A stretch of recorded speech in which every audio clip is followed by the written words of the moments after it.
What's going on, fam? You all good? Thank you for tuning in, for joining in. It's your boy Flick and Talk TV. I'm back with another video. Before we dive in, you know the drill. Hit that like button, please. Subscribe. If you're new to the channel, if you're regular to this channel, big up, thumbs up, and share the video with friends and family. Your support means a world to me. Now, let's get into this video, into the latest update. This video is about a lady. The title is, Who the Earth Did I Marry?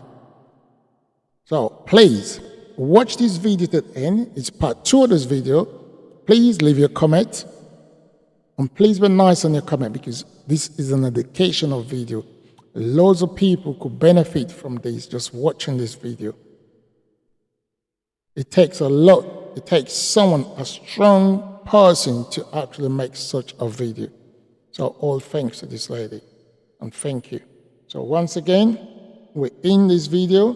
And 2, there's a disclaimer there which shows where the video is. And thank you, thank you, thank you. He had just moved to Georgia from California, from San Diego. His job had transferred him because he was being transferred in as the new regional manager for a major condiment company that is based here in Georgia. Please excuse the hair, but here is part 1 of Who the Fuck Did I Marry? So I met my ex-husband around March 4th of 2020. We met on Facebook dating site, and we also matched on Hinge. I did not realize that he was on both under 2 different names. So one was his actual name, and the other one was a variation, like a nickname that he called himself. Different pictures. So it was a running joke between us. Oh, you ain't even recognized that you had matched with me on Hinge. No, I didn't. And also that should have been a red flag. By the way, you will notice in this story, I called it the United Nations of red flags. It is so many red flags that, I mean, you would have thought I was colorblind because I ignored all of them. So, anyway, back to the story. We met around March 4th. We exchanged phone numbers. He called me and we talked on the phone for the first time. In the first phone call, he told me that he had just moved to Georgia from California, from San Diego. His job had transferred him because he was being transferred in as the new regional manager for a major condiment company that is based here in Georgia. I'm not going to say the name. And so we also talked about his childhood. He told me he grew up in Philly. He's from Philly. Both of his parents were deceased. This is the first phone call. Both of his parents were deceased. His father was a Philadelphia police officer. His mom was a teacher. He also told me he briefly lived in Augusta with his family. He had 2 brothers and 2 sisters. He also had 2 half-brothers on his dad's side. First phone call. So I'm just giving you guys the backstory. All right, Who the Fuck Did I Marry? Part 2. So we both put on the table what it is that we wanted. We both had established we were dating for marriage. We were not dating just to date. We were not trying to be friends with benefits and none of that. So the dinner at Cheesecake Factory went really well. We laughed, we joked, we talked about people, which is kind of up my alley, my sense of humor. It was a good vibe. So at the end of the date, at the end of dinner, we sat in his car and he played this song for me by John Legend. I don't know the name of the song. By the time this video posts, I will put the name at the bottom. I can't remember the song. I just remember that John Legend was talking about, I think I met my wife tonight. And I thought it was a sign. So I was like, oh my God. So anyway, we ended up sitting in the car talking just about life and experiences until about midnight. So during this conversation, he again is telling me how it was, what it was like living in California, how he went out there, he went to San Diego State, he played football for San Diego State. He talked about how, life, he loved it out there, so he stayed. That's when he joined the company. And then he explained that he also did arena football, but only did it for about 2 or 3 years. He claims that while he was doing arena football, the team that he was on won a championship. But again, keep in mind, I don't know anything about arena football. So I was like, okay, I didn't know that they had championships. And he was like, he got a little offended, like, yeah, they got championships. And, he was on that team. So he talked to me about how he worked at Apple. He worked something in the IT area of Apple, but it within the store. Again, it was one of those, it's like when I tell people I used to work at Amazon. I really wasn't paying much attention to it. Why? So we talked about all that. We talked deeply into what happened with the ex-wife. It's because I asked. He was not volunteering all this information. So in other words, I get very uncomfortable when men start talking about their ex a lot.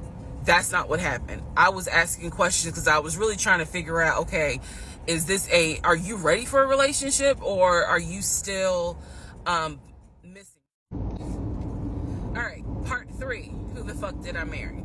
So this is when he showed me a letter from Chase with the Chase logo at the top, stating that he had been approved for a mortgage for a $750,000 mortgage, or a $750,000 house.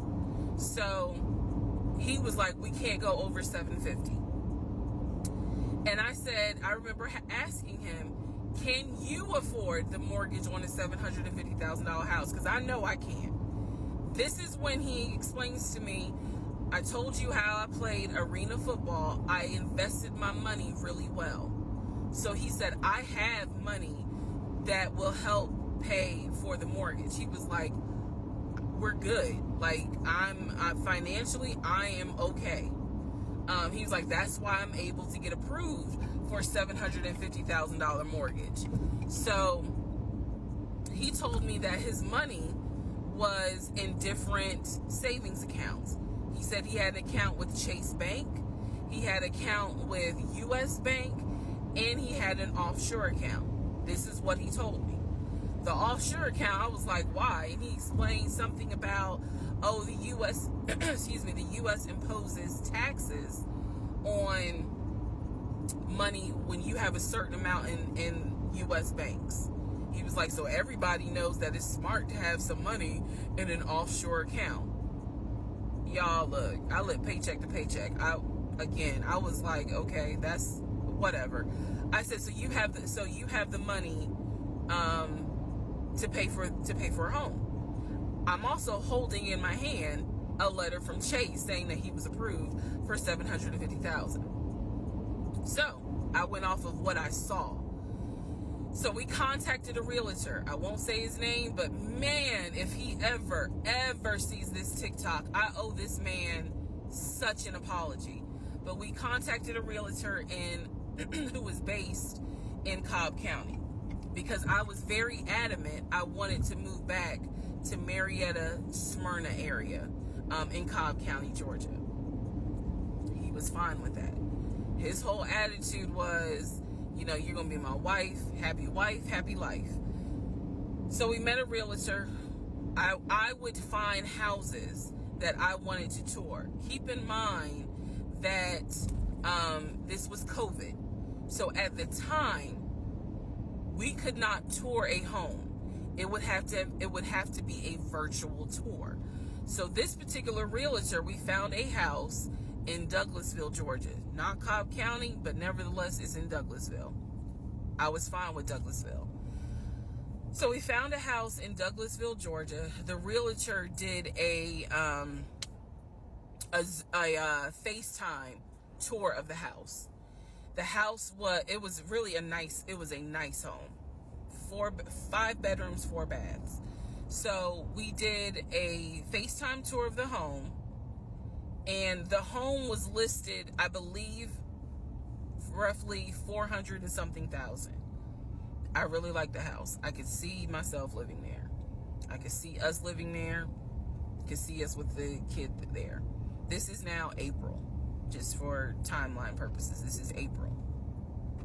So he really liked the house. He was like, you know what, we'll put an offer in on the house. He was like, if you like it, because again, it was COVID, we weren't going to be able to see the house in person because the family still lived there.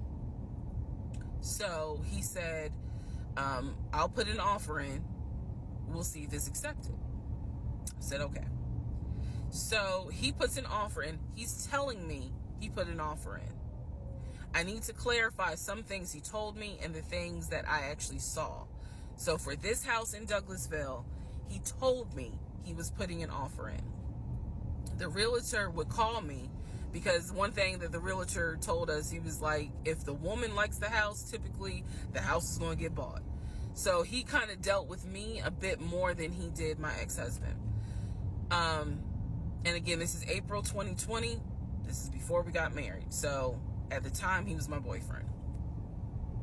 So the realtor was calling me and was like, hey, you know, I put the offer in, and what they're asking for is proof of funds. And I did not know anything at this time about buying a house. So I was like, hey, you probably need to talk to him because I'm not even listed on the mortgage. Like, from the paperwork I saw, it was only in his name. So he called him. I guess they talked. I was not there, but I'm assuming that they had talked.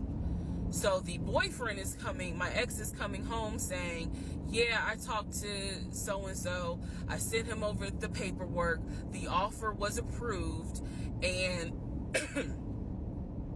they are going to try to do a virtual closing. First, we got to do an inspection. If the inspection goes all well, then we have to do a virtual closing.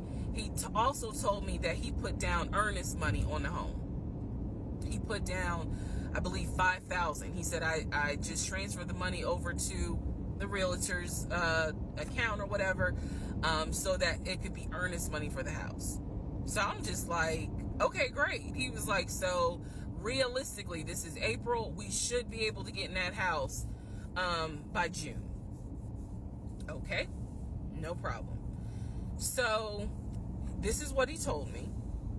About 3 or 4 days later, I get a phone call from the realtor, and the realtor is like, hey, I'm just checking to see what you guys want to do about that house. So I was confused. I'm at work, and I said, oh, I was told that he put an offer in. And the realtor was like, he did? I didn't know that he put an offer in. And I said, well, why wouldn't you know? Like, he told me he put the offer in, and he had paid earnest money, $5,000 earnest money. And so the realtor was like, well, let me call him and find out what's going on with that, because I didn't know anything about it. So red flag, of course. So I call him, and he, in true narcissistic nature, he flips the script, and he like goes off. He's like cussing, going off, like he shouldn't, excuse me, I have the hiccups. He shouldn't be calling you. If he has a question, he should call me because I'm the one that's on a mortgage.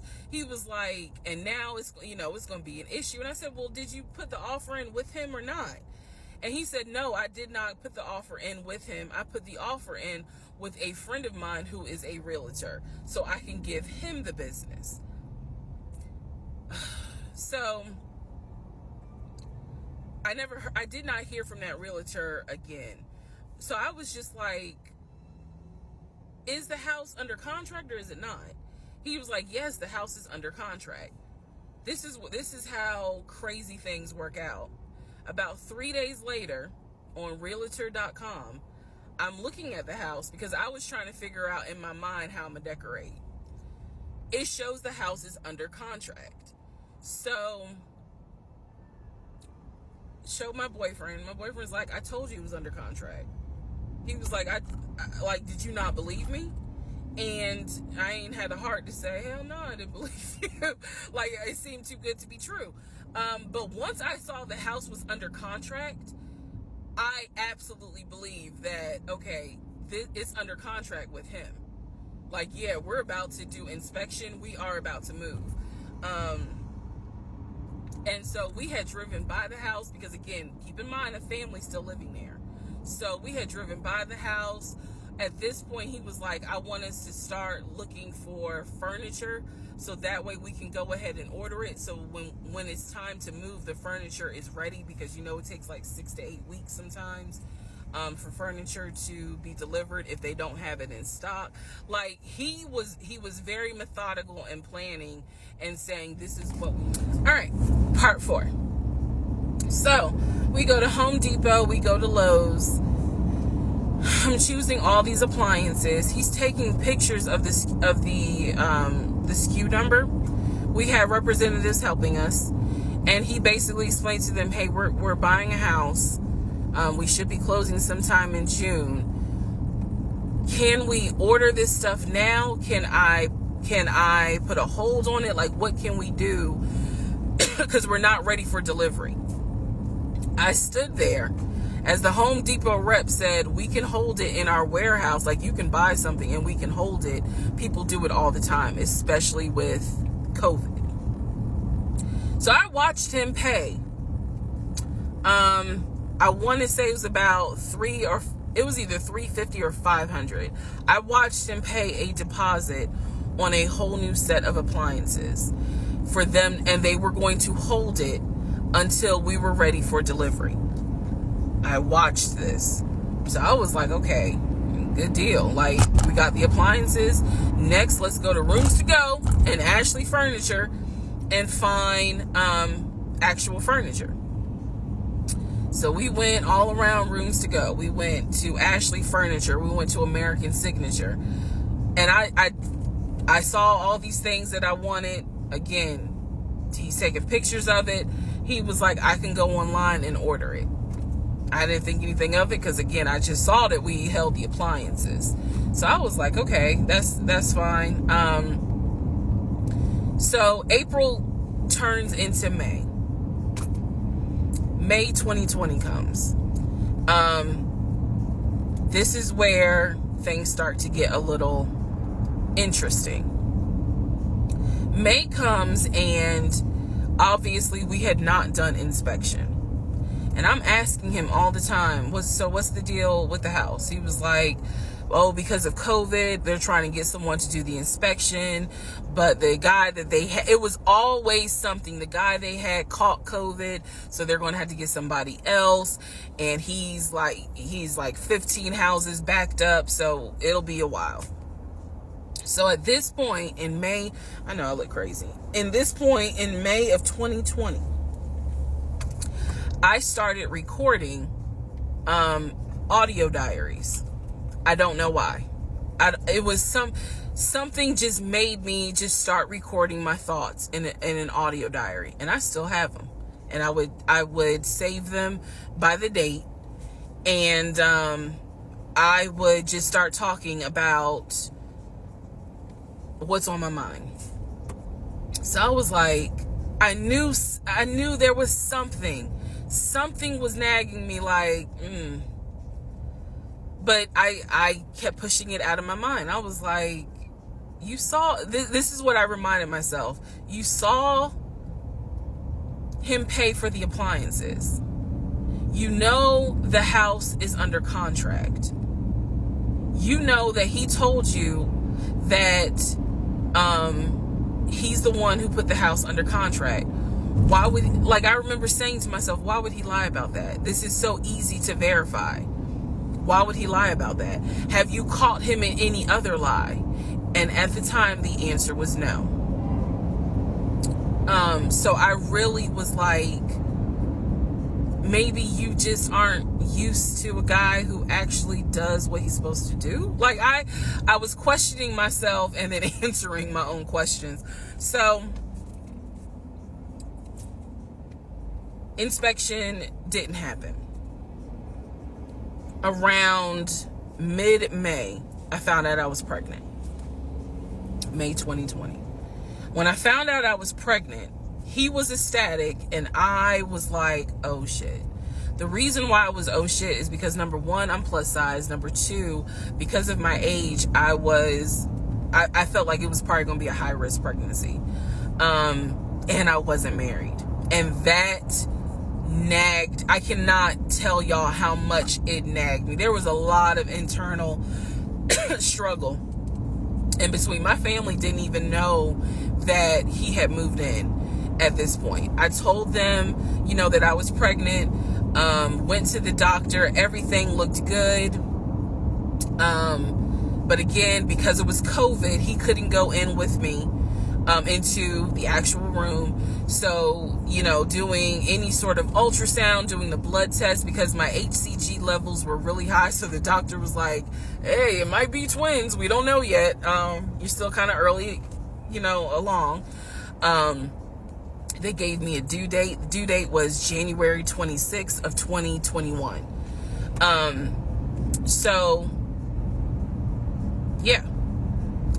May, found out I was pregnant. So there was now more of a push into, we got to get a house. We got to get the fuck up out of here. I'm not having a baby in Riverdale. Okay? Nothing against Riverdale, but I ain't having a baby in Riverdale. So we need to find out what's going on with this house. And so he was on top of it. He had an answer for everything. He was like, I'm gonna call and find out what's going on, blah, blah, blah. He then magically told me about a week later, oh, they're going to do inspection on the house, like in 2 days.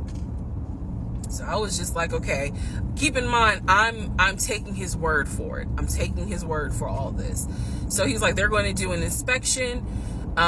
Once we get the inspection report back, then we will know what we're going to be responsible for. What are we getting ourselves into? So, I guess they did an inspection. He showed me an inspection report. Only thing that they said that the roof had just recently been replaced, which I remember he was very happy about. And the issues that there were for the house were minor. It was not a bad, because we did have a discussion about it. He was like, it's nothing that we can't handle.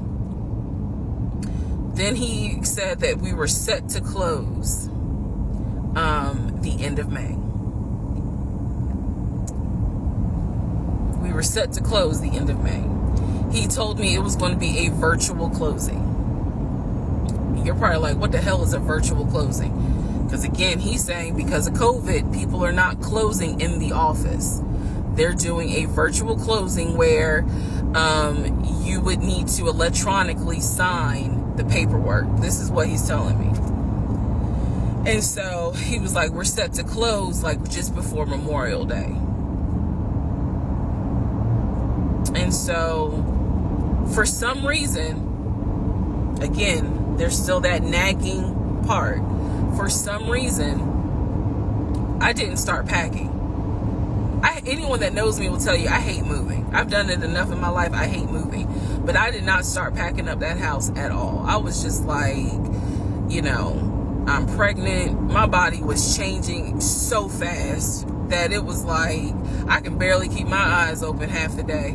And so, no, I didn't start packing. And I remember I did record, again, I was recording audio diaries just about every day. When something didn't sit right, I would verbally record it in the audio diary because I was like, I don't know what it is, but there's something. That was the theme of our relationship. I don't know what it is, but I know there's something.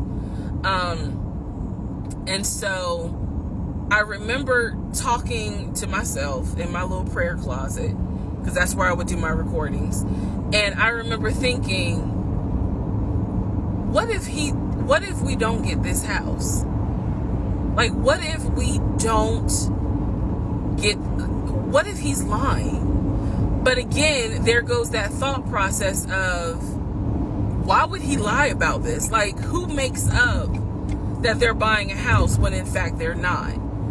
And then he's showing you all this paperwork. Like, come on, you can't be that jaded that you don't even believe what's in front of you. All right? So now we're going to go into part 5. Okay, part 5. Who the fuck did I marry? So I'm questioning all this stuff in my head out loud on my audio diaries. And then once again, I'm like, but look at what he's giving you. Like, he's paying, it wasn't a question about money. It was just a question of, are we really about to move into this house? And keep in mind, he's paying all the household bills. He still is. So we were supposed to close before Memorial Day. We didn't. There was an excuse. There was always an excuse with him. Always an excuse. And I didn't know enough about the process to question stuff because I really wasn't involved the way I should have been. And it was giving me a lot of anxiety. So I'm pregnant with a lot of anxiety.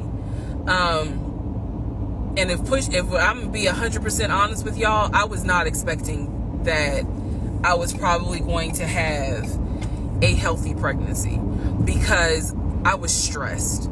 And what I was stressed about is I didn't know what was going on because I wasn't really involved the way that a normal relationship would be involved. Just being honest. So we did not close. We move now into June. This is now going into June.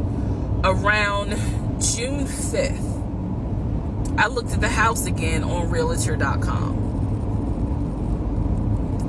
I don't know what made me do it other than, and I don't mean to sound super spiritual. I know that people are like, you know, you may or may not believe in God, but I'm telling you, I believe with all my heart.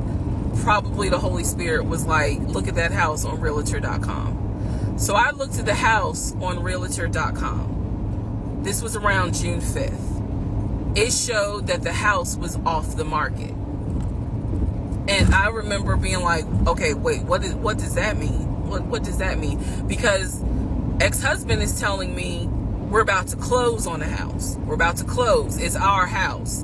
We got furniture, da-da-da, da-da-da, da-da-da. He's also telling me that he's been in contact with the realtor, his friend, who was telling him, you know, this is what was happening next. Here's what's going on. So the guy that we initially worked with apparently is completely out of the picture. But again, I was not heavily involved. So I'm just like, let me look at the house. I see it's off market. What the fuck does off market mean? Like, now I'm really freaking out.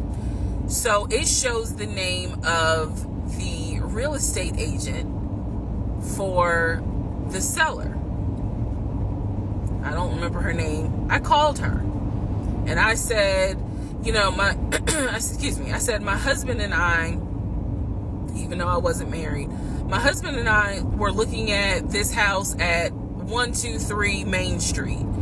And we really wanted to tour it, but now I'm showing it's off market.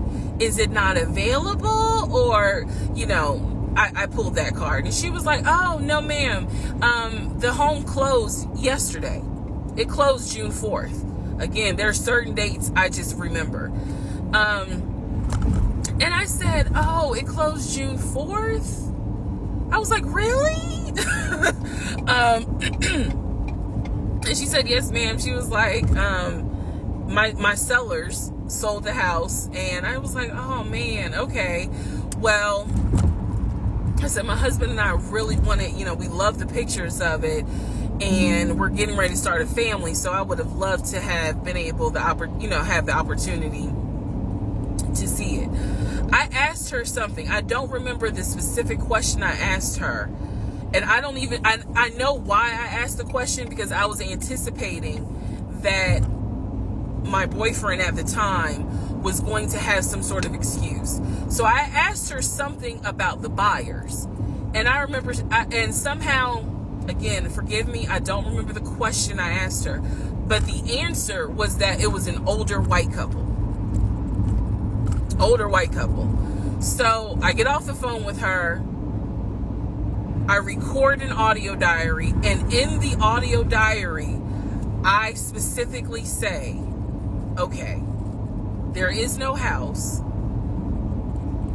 He's going to have to get out of this lie somehow. Because now I realize, at the very least, he was lying about him being the one who was under contract. I knew enough about that. So I was like, what, how was he going to get out of this? Again, I've listened to the audio diary in 2024. I literally said in that audio diary, how is he going to get out of this lie? And I was trying to think of ways on how he's going to do it. And something said to me, because I say it on the audio diary, I said, he's going to say it's a bad deal. And he's going to say he wants to pull out. Y'all keep in mind, I am pregnant. So I had a decision to make. As ugly as this decision was, I made the decision, you're about to have a baby with this man. He's paying all the household bills. Let him get out of the lie. And that's what I did. I purposely made the decision that I knew he was going to come back, and I knew he was going to give me some bullshit on why he couldn't buy the house, because he didn't know that I knew that house is already sold. The house is already sold. And this is the part where I said, I'm gonna be honest, even though it's gonna make me look bad, because most women in their right mind would have been like, I'm out. And I didn't. So, sure enough, he came home. He didn't really say anything that day. The next day I asked him about the house, and he said, my friend, the realtor, he was like, I'm talking to him because something's going on with the interest rate. And when he said that, I felt so much relief, because I knew that I had been prepared for, he's going to give you some bullshit. So when he said there's something with the interest rate, I said, you know what? This is literally what I said, y'all. If the interest rate isn't good, then we shouldn't move there. We should probably let this house go. We should cancel whatever furniture we ordered, or, appliances, and let's just look for another house. I said, I would like to be moved before the end of the year. I said, I really don't want to be 9 months pregnant moving into a house. I would like to be done with this before then. And the way I said it was so calm, and he was like, okay. He was like, I'm gonna call the friend, the realtor, and tell him I'm backing out of the house, and I'm gonna see if I can get my earnest money back. And I remember looking at him. I was standing in the kitchen, and I cocked my head to the side, and I said, okay, get your earnest money back, and let's find another house. And so that's how that first house fell through. So, fast forward, I keep looking at this to see how much time I have, because they only give you 10 minutes. So this is part 5, part 6 is coming up, but subsequently what ends up happening the next week, which is mid-June, I was at work, and I started cramping, started bleeding. And at this point, my doctor, I had just had an ultrasound earlier that day. So I went to work, because the ultrasound was fine. I went to work, and the cramping and the bleeding started, and I started crying because I kind of knew what was going on. And my doctor had called me and told me that when they did the ultrasound, they did not see a heartbeat. So she was like, this pregnancy is not going to be viable. So I'm crying, hysterical, and now we're going to get into part 6.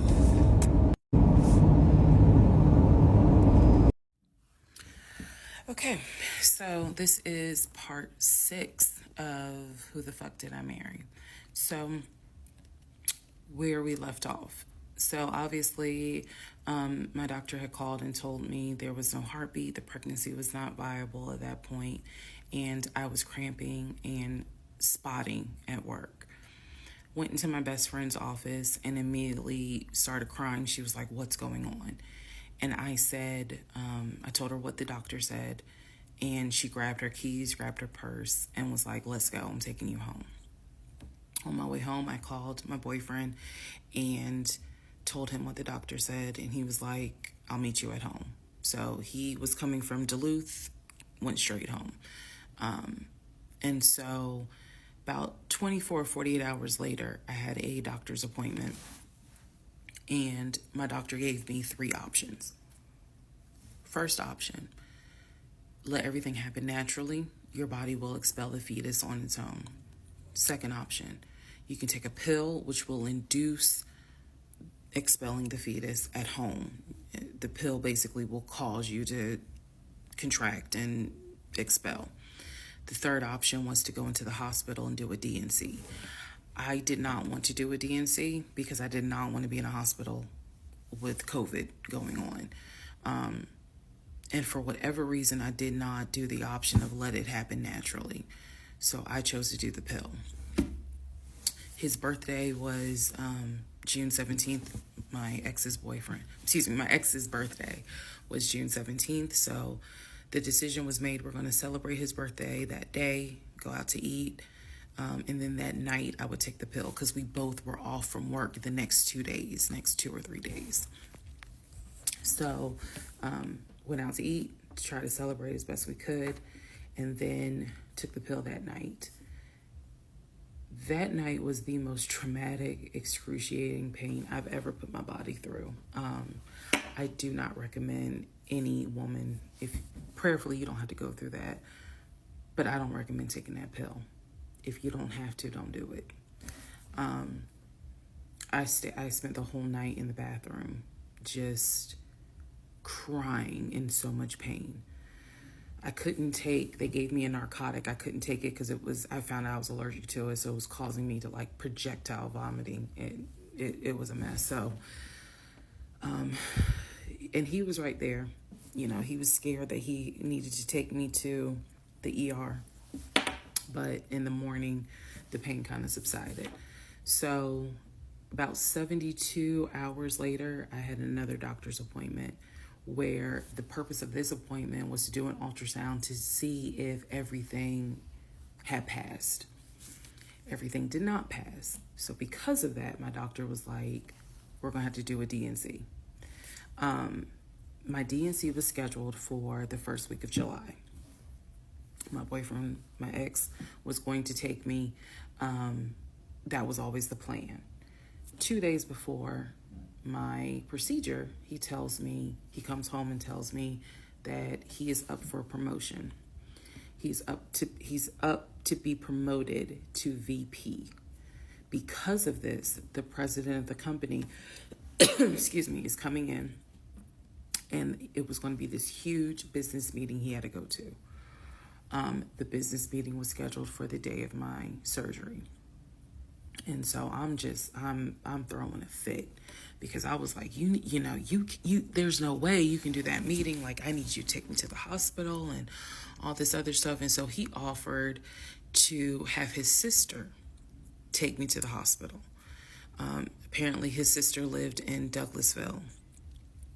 I was like, no, because I've never met her. Like, I'm not having a stranger take me to the hospital. No, this is a private situation. I don't want to do that, blah, blah, blah. So my aunt had offered to take me, and then my friend who took me home from work had offered to take me. So at that point, we get into an argument because he's like, my sister is, you about your family, so why can't she step in? And I was like, nah, because I don't know her. Period. I don't know her. So my friend offers to take me to the hospital because I was all distressed that he's saying he has a business meeting and he can't take me. So I remember being on I-75 on the connector on the phone with her crying because I was so embarrassed that he wasn't going to be the one to take me and that I was needing to rely on someone else to take me to the hospital in order to get a D&C done. And she was really great. She was like, girl, this is why you have a village. Like, it's okay. Things happen. The world is crazy right now. I will take you. You're going to be okay. So he did not take me to the hospital for my D&C. My friend did. She could not stay because of COVID protocol. So when they wheeled me into pre-op after I got checked in, I texted him and was just letting him know, hey, here's the update. I'm about to, I'm in pre-op. They're going to get me prepared to go back to the surgical ward or whatever. And the response I got was from his new executive assistant named David. Now, when he told me he was up for the promotion, he did tell me that part of getting this new job would be that he would get an executive assistant named David. And he did tell me, I'm going to make sure that I inform David, if you get a text from this number, meaning from me, pull me out of the meeting because, my fiance's having a procedure done and I'm picking her up. So it's important that you come get me if it's something serious. So I text him. David responds. He said, yeah, Mr. Blah Blah told me that you are having a procedure done. If you need me to get him, I can go get him. He's in a meeting. Just let me know what you need. And I just said, no, don't bother him. I'm just giving an update that they're about to take me back. And David responds and says, I'm so sorry you're going through this. Please let me know if there's anything I can do. So I have the procedure. I wake up and I am now in recovery. I should be in recovery 45 minutes up to an hour and a half. I wake up, first thing I ask, and I remember asking, is where is so-and-so? The nurse who was so sweet, she was like, everything went well. You're doing great. She said, we spoke to your fiance. He's on his way. So I said, okay, I kind of dozed back out, but I could still hear everything that was going on. I just could not keep my eyes open to save my life. So I hear her talk to the other nurse, and that's when she said, yeah, Dr. So-and-so called her fiance, and his executive assistant picked up. And the executive assistant said that he was in a business meeting and that, you could relay to him what you need to say, and he'll tell the fiance. And my doctor was like, hell no, HIPAA, I need to speak to him. So apparently my fiance called the doctor back about 30 minutes later, and the doctor informed him she'll be ready to be discharged in about an hour. You can make your way and come pick her up. He said he was on his way. He was on his way from Duluth to Atlanta, which is not a huge distance, but the time of day, one thing about Atlanta, there's always traffic. So he should have been there within the hour. I should have only been in recovery an hour and a half. Let's go to the next part. Okay, so I just want to clear up some things that I realized is kind of creating some confusion. So just allow this video to serve as a stop sign. Let's clarify. First of all, the story, background. He was born in Philly, raised in Philly, and moved to Augusta. Story is that he moved to Augusta for high school. After high school, he went to college at San Diego State. Enjoyed San Diego State, stayed in San Diego for quite a while. Got married out in California, had a house in California, played arena football out in California, but his family was back here in Augusta, Georgia. He still had a lot of family up in Philly, but for the most part, he had a sister in Augusta, he had a sister in Douglasville, he had a brother in Baltimore, he had another brother in Philly, and he had a brother in Nashville. So I just want to clarify that in terms of not the demographics, but the geography. Born in Philly, came to Augusta for high school, went to San Diego State for college, played football, stayed at San Diego, got married out there, but still had quite a bit of family here in here in Georgia. He also had a sister, I think I said, who lived in Douglasville. I have physically met his aunt who lived in Augusta.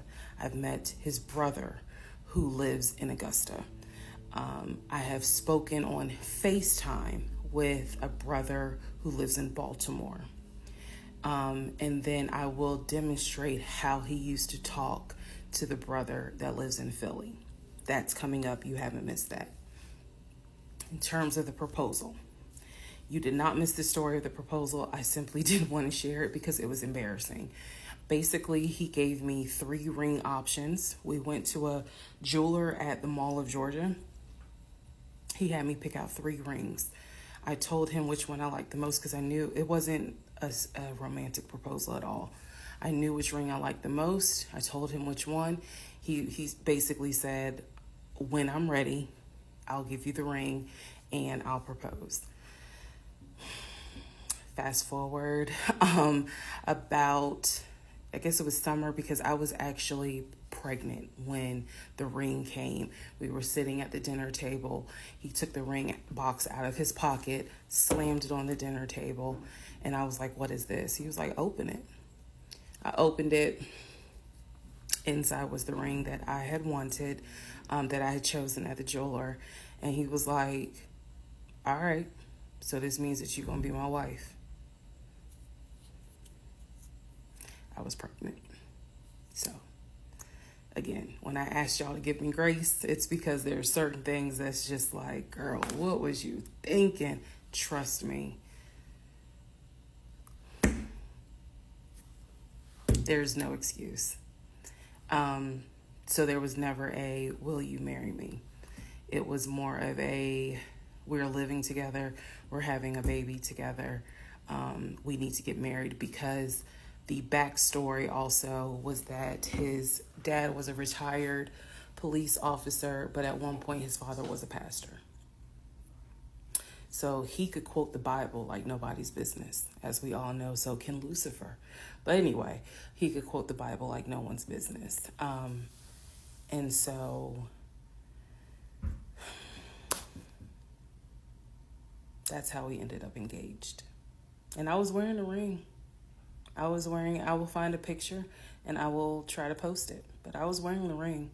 Don't worry, there's more to that story as well. So just wanted to clarify some things for the people who were like, wasn't it weird that he had a sister who lived close, but he's from Philly? So I just wanted to definitely bring clarity to what he told me was the backstory. Born in Philly, came to Augusta for high school, went to California for college, played football at San Diego State, played football and arena football, worked at Apple, and then joined the condiment company in California, who then transferred him back to Georgia. He was married in California, and he told me he got divorced in California. That is important as well. That will come up again later. And so the ex-wife, at this point in time, at the time that I'm telling you part 7, which is the last video I just posted, The ex-wife lived in California with her 2 kids, his 2 stepkids. The 2 stepkids were 17 and 20 or 21, but they were that age group. And he was saying that he was very close with them, so he wanted to keep a tight relationship with them. And he talked to them, if not every day, every other day. When I say, when I say this, I need y'all to understand. When I say that he talked to someone, it means that he was on the phone in front of me talking to the person. I hope that, because I will touch back on this. He was on the phone in front of me talking to the person. So he talked to his siblings every day. He talked to his aunt almost every day. He talked to his family the way I talk to my family almost every day. And again, I will demonstrate how he used to do the phone calls. I will also demonstrate how he used to do the work phone calls, because he called me every single day from work. And he would talk to people while he was on the phone with me. And I could hear people in the background. But that's a whole nother part. So again, buckle your seats. I promise I'm reading your comments, I'm reading your questions, but I wanted to bring this video just to clarify some stuff. Hopefully this helps. And honestly, I know people are fascinated by this, but more than anything, I hope that there's a woman watching this and she's saying to herself, okay, it's time for me to ask some questions. That's my hope. Part 7, who the fuck did I marry?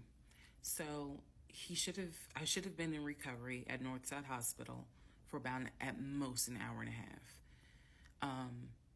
Subsequently, I ended up being in recovery between 3 to 3.5 hours.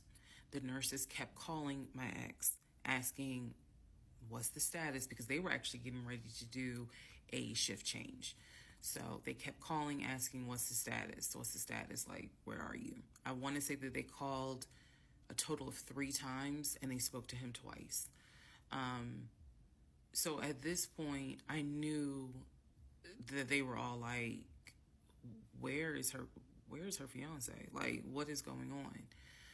He said he was stuck in traffic, and so he was making his way there.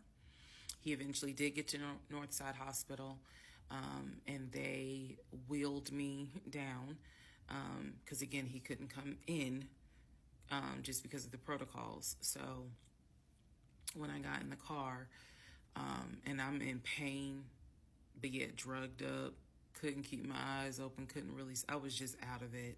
But I remember him calling my aunt and my mother and letting them know, I picked her up, we're on the way home, let me get her settled, and then I'll give you guys an update. I remember that.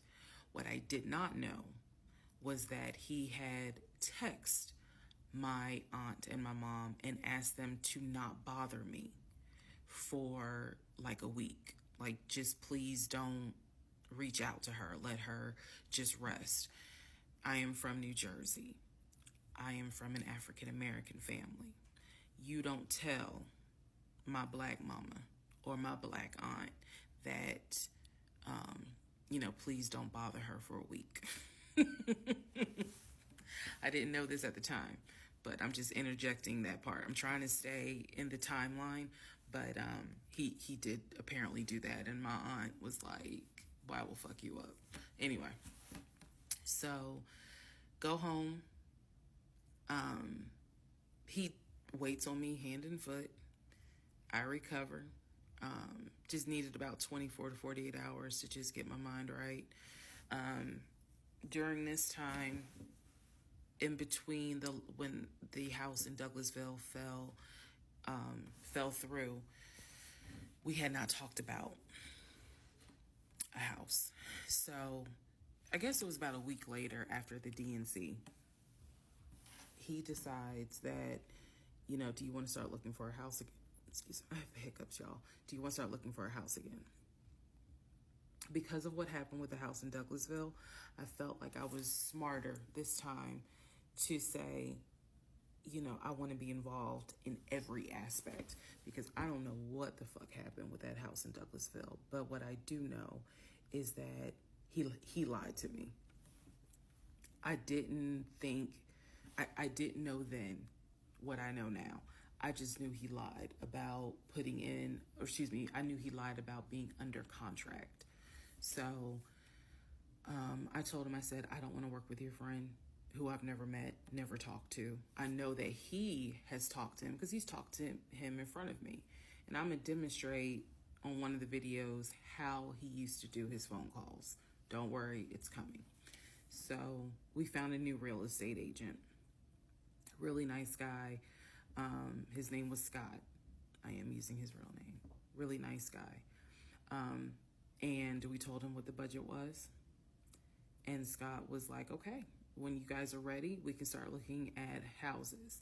Try to look for houses that are empty because you can actually tour those. If it's a house where someone's already living in there, chances are it's going to be a virtual tour because of COVID. So I found a house that I absolutely, in total, we must have looked at about 15 houses. But I found a house in Smyrna that I absolutely loved. We toured the house. Everything about this house was perfect. The house was listed for $699,000. It was a brand new construction build. The only issue was that the basement was not finished, and he wanted the basement to be his man cave. Again, I went with him to tour this house. So this was already feeling very different than the situation in Douglasville, because we did not actually tour the Douglasville house. We only did a FaceTime virtual tour. This house in Smyrna, we toured. We toured this house more than once. And it was gorgeous. Fucking gorgeous. So we talked about it. He said that he had the money. Again, the price was $699. He said he felt comfortable putting in an all-cash offer. If you remember on the videos before, he told me he had money in his savings from when he played football. So when he said an all-cash offer, even I knew, you got that kind of money? Like, where you can cut a cashier's check for $699,000? And he told me he did. He had money in savings from when he played football, and he was very comfortable paying all cash for this home. So the real estate agent, Scott, sent over the paperwork. The paperwork was sent in both of our names. It was sent to my email. That was another thing that I changed after Douglasville. Everything gets sent to me, and then I will be sure that he signs it. So he sent it to me. I looked over the offer. We were going to put in an all cash, full price offer with a request to have the basement finished. Also, we were requesting for the seller to give us an answer within 24 hours. We were requesting a quick closing. These are just some of the things I remember. I remember 24 hours, like I didn't want to wait on, y'all think about it. 24 hours, let us know if you're accepting the offer or not. And then also a quick closing because it was a new construction. So we didn't have to wait for the current tenant to move out. We didn't have to do that. So I watched in our bedroom as he pulled it up, because it was a electronic document. He signed his name to the offer for $699,000 cash. He requested again, the seller let us know in 24 hours if they were accepting the offer. So we submitted the offer at around 6 p.m. We were requesting that by 6 p.m. the next day, they let us know if the offer was accepted or not. I watched him sign the offer. I sent the offer back to Scott from my email. All parties had signed. Scott texted us and said, I got it. I'm submitting it. I will let you know what they say. Let's go into part 7. Sorry. Let's go into part 8. Good grief, this is getting long. All right, part 8 of Who the Fuck Did I Marry? So we submitted an offer on the house in Smyrna. I sent it over to Scott, our realtor, and next day comes, Scott asks if we can take a phone call.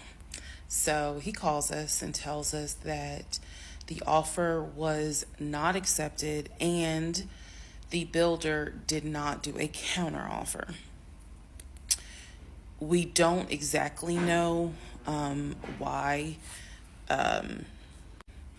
We don't exactly know why he didn't accept it, but the bottom line is that we figured out later on that he didn't want to finish the basement. So the offer was not accepted. The house fell through. I was okay with that because, again, I knew he had put in an offer. So we continued looking at other houses. We found another house in Smyrna that he really liked. I thought that it was way too big for just the two of us. And so the price of this home was much higher than the $750,000 that Chase had approved for the mortgage. So what he explained to me was that he was willing to do the $750,000 mortgage, and he was also willing to put a significant amount of the money in savings on the house, which meant that he was now comfortable going from $750,000 up to about $900,000. Again, his whole explanation was, I have the money where I can put down a substantial down payment, bring down the price of the home, and then basically mortgage the rest of it. So that was now the plan. I was not comfortable with a home over $900,000. But again, keep in mind, I saw the Chase paperwork. So I was like, I just feel more comfortable sticking at the $750,000 mark. That's what you were approved for. Let's go with that. By this point, this is now fall of 2020. We had been talking about marriage. I had my ring. He had made VP at the company. And again, he was calling me every day from work. I need to kind of explain how the company was ran, because when you think VP, you would think he would be in an office. It was a condiment company, so they actually were producing the condiments, and I'm not saying the name of the company on purpose, but they were producing the condiments in this particular plant location. So a lot of times he would simply tell me that he walked the floor, checking in with his subordinates, basically. Now, how did he go to work? For the most part, at this point, he left before I woke up. However, pretty much he wore dress pants, kind of like a dark navy blue cargo pant. And he had a polo shirt with the company logo on it. What I saw a lot of times is that he would not wear the polo shirt to work. He would wear like a company t-shirt. He would wear rubber sole shoes and the navy blue cargo pants. I didn't think it was a uniform, but it reminded me of what someone would wear when I worked at Amazon, if you're going to be doing manual labor. He didn't go to work sloppy looking at all, but it definitely was not suit and tie. Nowhere near suit and tie. It is fair to note that outside of work, he was a man who he loved to dress. He loved to wear the latest Jordans. He loved to collect watches. He collected a lot of Invicta watches. He loved to collect hats. He wore hats, baseball caps everywhere because he didn't like the shape of his head. So in terms of how he dressed casually, the man, he could dress. In terms of how he dressed for work, Yeah, he didn't dress like a VP. But his excuse was, I'm constantly walking the production floor, and I can't be in a suit and tie walking the production floor where they're creating the condiments that we're selling. So by this point, again, this is fall. We're still looking at houses. We're still touring houses as much as we can because it is COVID. We had found another house that we really liked and a house that I really truly wanted to put an offer in on. This was now going to be the second house that we put an offer on. He put in the asking price, I believe, was about $700,000. He put in under asking an offer for about $650,000. I'm guessing, but I'll try to find the house and put it on the story. The reason that house fell through, we found out that the home was sitting on a septic tank. We found out that the septic tank had an issue, and it would have taken about $15,000 to $20,000 to fix the septic tank. The sellers were not willing to fix the septic tank. Personally, I didn't really care for the house that much. I'm the one who was like, I don't really want it. So even though we put an offer in, we had 24 hours where we could pull our offer back. And so we did. Once we found out, I believe it was in the disclosure. And if you're a realtor, please feel free to tell me if I'm using the wrong terminology. But I believe it was in the disclosure that they told us the septic tank needs to be replaced. That's when I was like, nah, I don't want that house. So we pulled out. The house fell through. And so I was fine with it because, again, I was heavily involved. I saw him sign the offer. I knew every step of what was going on. Our real estate agent, Scott, was amazing, but you will see when I get to it where he made a mistake as a real estate agent. So house number 2 fell through. We then moved on, saw a few more houses, and then we get to house number 3. I'm going to pause talking about the houses because now I need to introduce what happened with the cars. Stay tuned. All right. Part 9 of Who the Fuck Did I Marry? So we're pausing on the house stuff. Let me tell you about the car. So when I met my ex-husband, I was driving a 2012 Nissan Rogue, fully loaded. It had quite a few miles on it, but it got me from A to B. It was in good condition, but I was upside down in the car. He was driving a 2018 Ford Taurus, sport mode. I know he had a sport mode on the car, and I love driving that car. When he told me how he was a regional manager, he told me that one of the perks that came with the job was that he would be getting a company car. And so we spent time going to Range Rover of South Atlanta. We spent time going to Jaguar.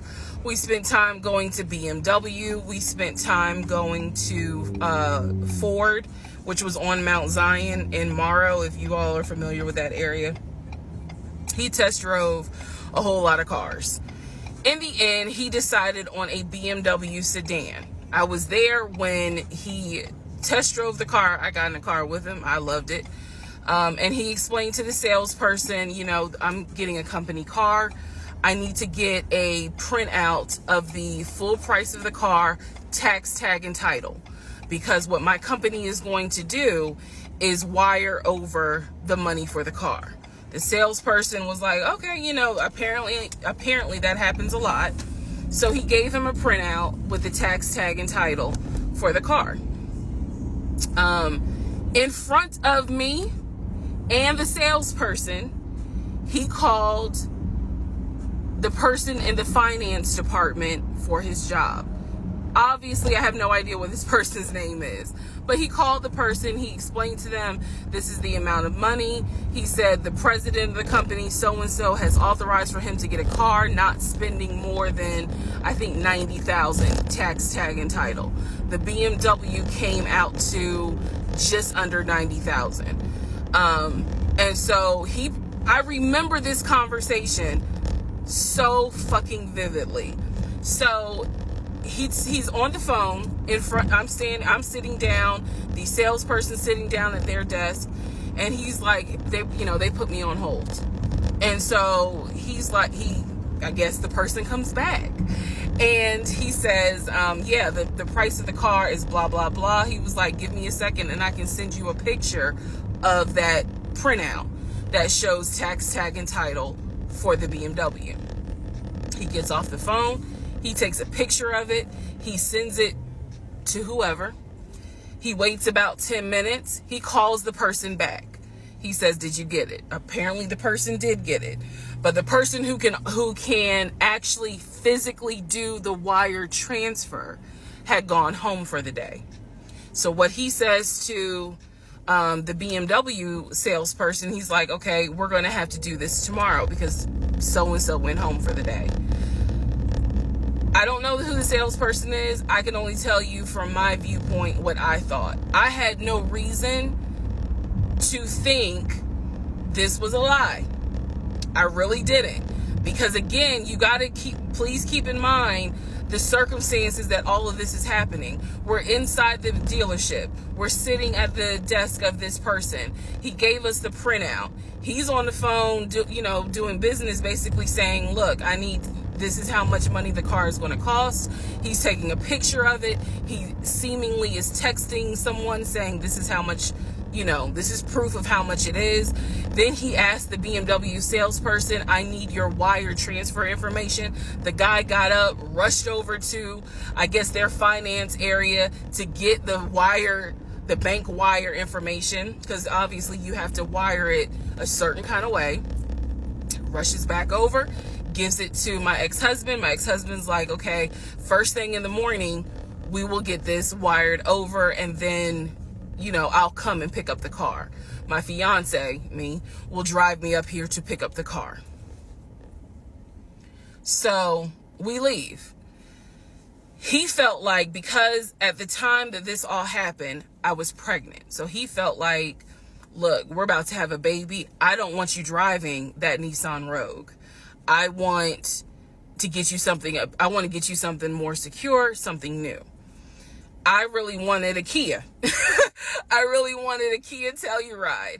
And he was like, well, let's look at the warranty. This man knew a lot about cars. He knew a lot about the warranty. He knew a lot about the depreciation value. And so he did talk to me a lot about what will we get the most for our money. We test drove, when I say we, I test drove a Kia Telluride, a Kia Sorento. He didn't like either of those. He had me test drive a Ford Explorer. He didn't really care for that. Then came time where he really wanted me to get a BMW. He really wanted me to get a BMW X5. So he took me to Global BMW Imports, which, if you know anything about Atlanta, it's off of Cobb Parkway, but you can see it off the highway. I believe 285 is where you can see the Global Imports BMW dealership. He took me there. He had me test drive an X5, an X6. He also had me test drive I think I'm gonna get the numbers wrong, a 525, which was a sedan. I did not like that. I wanted an SUV. I loved driving the BMW. He also had me drive an M-Series, test drive an M-Series. So he was very adamant that I should get a BMW. The reason being is because, according to him, he had a BMW in California when he lived in San Diego. He had a BMW that he loved. It was a white BMW. He showed me pictures of the BMW. So he showed me pictures of this white BMW that he had, and unfortunately, the car got totaled about 2 months before he moved to Georgia. So he had received money, not a lot, but some money to get another car, and he used it to get the Ford Taurus because he was like, I just need a car that's going to get me from A to B until I get into a house and I'm much more settled. For him, he was like, I'm really giving myself 60 days to get settled here in Georgia after moving from California. But then he met me. Again, that's the story. So he had me test drive the BMW. So much so, I loved the BMW. Loved it. I wanted a dark blue BMW with cognac interior. I wanted an X5 and I wanted an M series. So I can clearly tell y'all that's exactly the car I wanted. We were online looking for that particular car because not every dealership had it. I was okay with a black BMW if needed. But I really wanted dark blue and I really wanted that cognac colored interior. So he felt like, I want you to consider all of a sudden an Audi Q8. Let's just see how you like it. If you don't really like it, then we will go back to the BMW. I cannot tell you why he switched up. I can't. But I can tell you he took me to an Audi dealership on Peachtree Industrial. He test drove an Audi and I test drove an Audi Q8. I loved the Q8. Loved it, loved it, loved it. But I was tired of test driving cars. By this point, I had test driven so many cars. Our weekends were spent either looking at a house or test driving cars. And I was picky, I will admit that. So he had me test drive the Q8. I really liked it. I finally just told him, look, I'm good with either the BMW or the Audi. Because I'm tired of test driving cars. He told my family he was buying me a new car because, keep in mind, not keep in mind, let me let y'all know. He had met my family initially on Zoom because, again, we were locked down. He had met my family. He also had met my family in person because at this point, it was like, look, if you're not showing any symptoms, maybe we can do family dinner. And so we had. So he had met my family in person. And now we will go ahead and move towards part 10 of this series. Okay, part 10. Who the fuck did I marry? Okay, had to sneeze. All right, so at this point, I had test driven all these cars. Kias. Hell, he even had me test drive a Nissan Murano. But the main two were BMW and an Audi. He had told my grandfather he was getting me a car. He had told my aunt he was getting me a car. That he was going to, he was like, she's going to be my wife. I want her to be in something secure. So my family was really like, wow, wow. Who knew that he had this kind of money? And so I hated the fact that he did that because anytime he got around my family, here's another red flag to put in the United Nations of red flags. He would always talk about money and he would always brag. I never realized it in real time. I didn't realize it until I was out of the situation. He always bragged about the fact that he could fight, the fact that he had money, and the fact that he played football. Those are the three things he always bragged about. Back to the cars. So I told him, I was like, pick one between the BMW and the Audi, because you said you buying it. So pick one. So this man chose the Audi. So he takes me to the dealership. I wanted a white Q8. He does give me the printout of how much it's going to cost, tax, tag, and title to get this Q8. Gentleman who's helping us gives him the printout. He's saying he's going to pay this money for the car out of the savings account that's offshore. That's the story. That's what he's saying. So he apparently is asking the guy, is there a holding fee? Can I pay a holding fee to secure this car while I'm working to get the money transferred? Because obviously with COVID, it's going to take long for the banks to transfer the money. Side note, I need everyone to understand, one of the reasons why he was able to get away with the stuff he got away with is because we were on lockdown. It's crazy because it's now 2024, but I don't know, do we all remember how it seemed like a lot of stuff stopped in 2020? Now, keep in mind, that's not an excuse I'm making because shit still got done.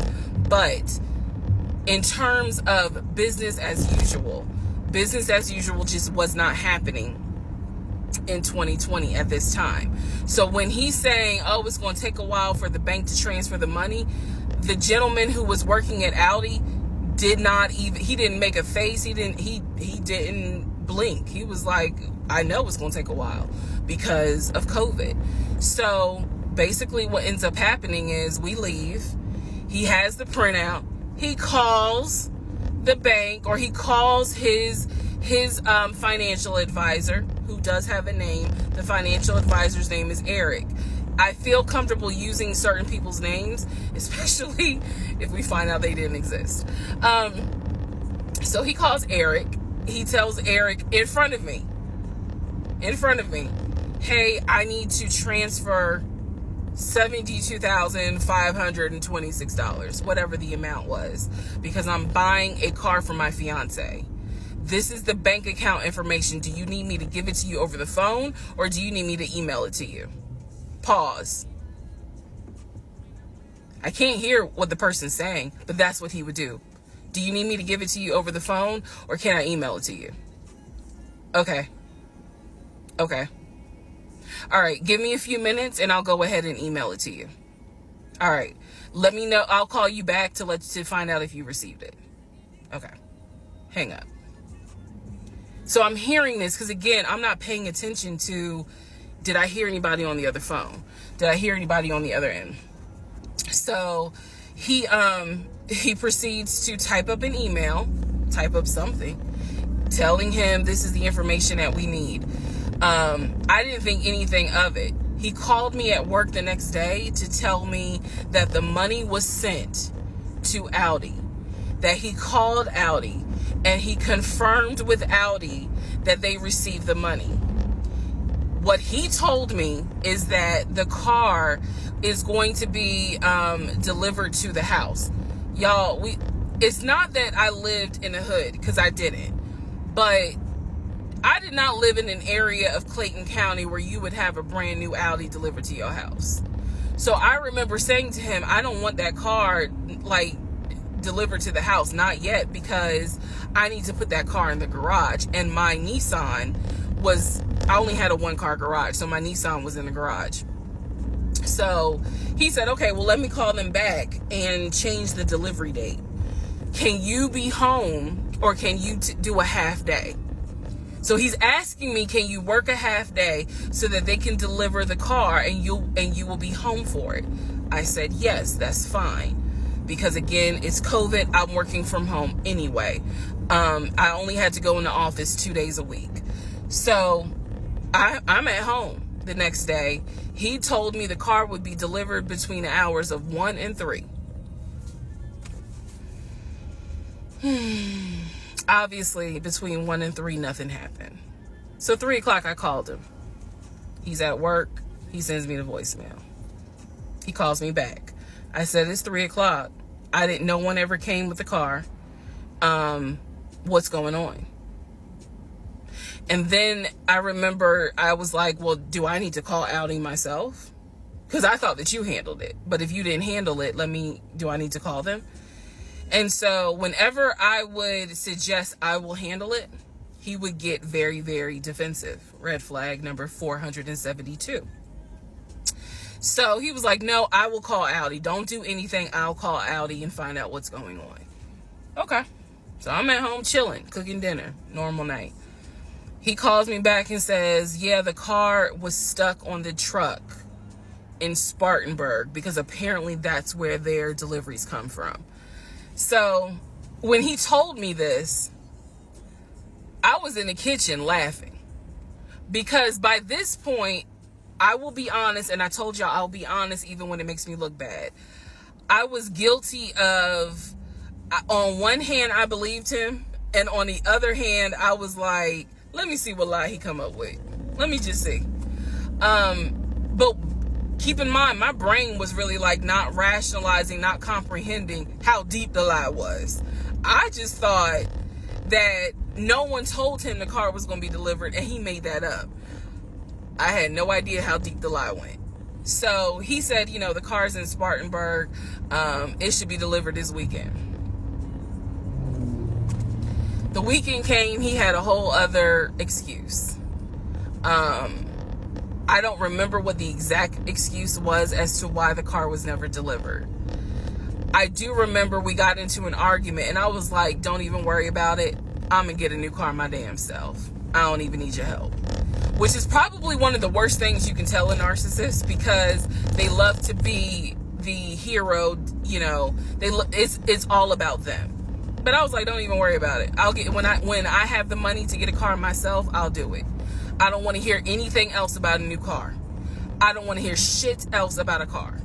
Because at this point, I was spending way too much time trying to figure out, are we getting a car? Are we getting a house? Like, what the fuck is going on? Always there was an excuse.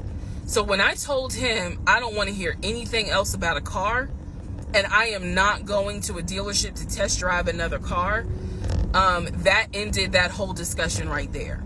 So this is where I'm going to interject what I believe was happening.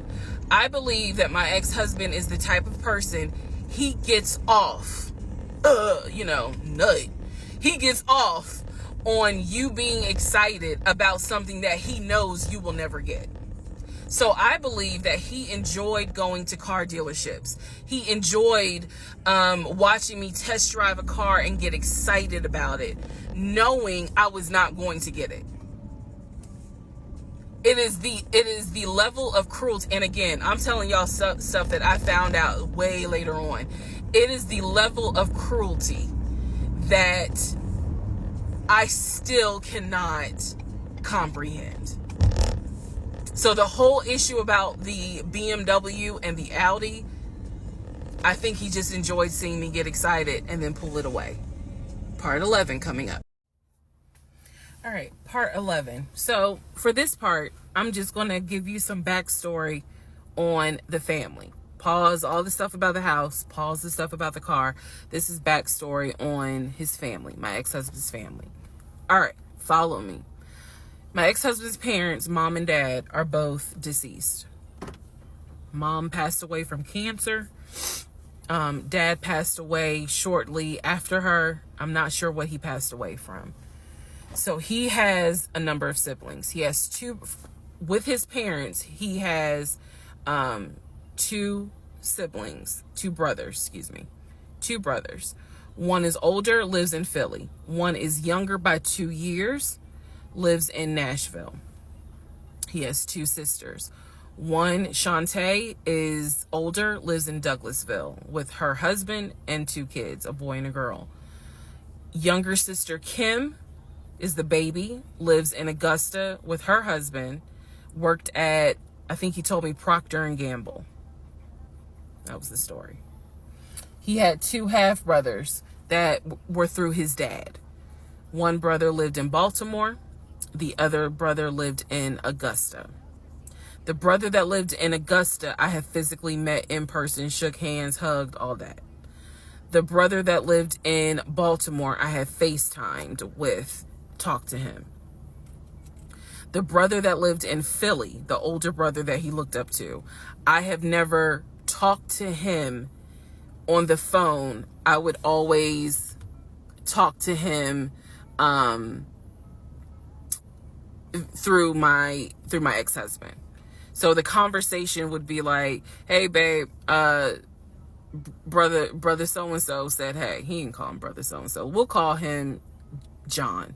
John said hey. Hey John. I would be in the bathroom doing my hair, brushing my teeth. Hey John. And he would be like, did you hear?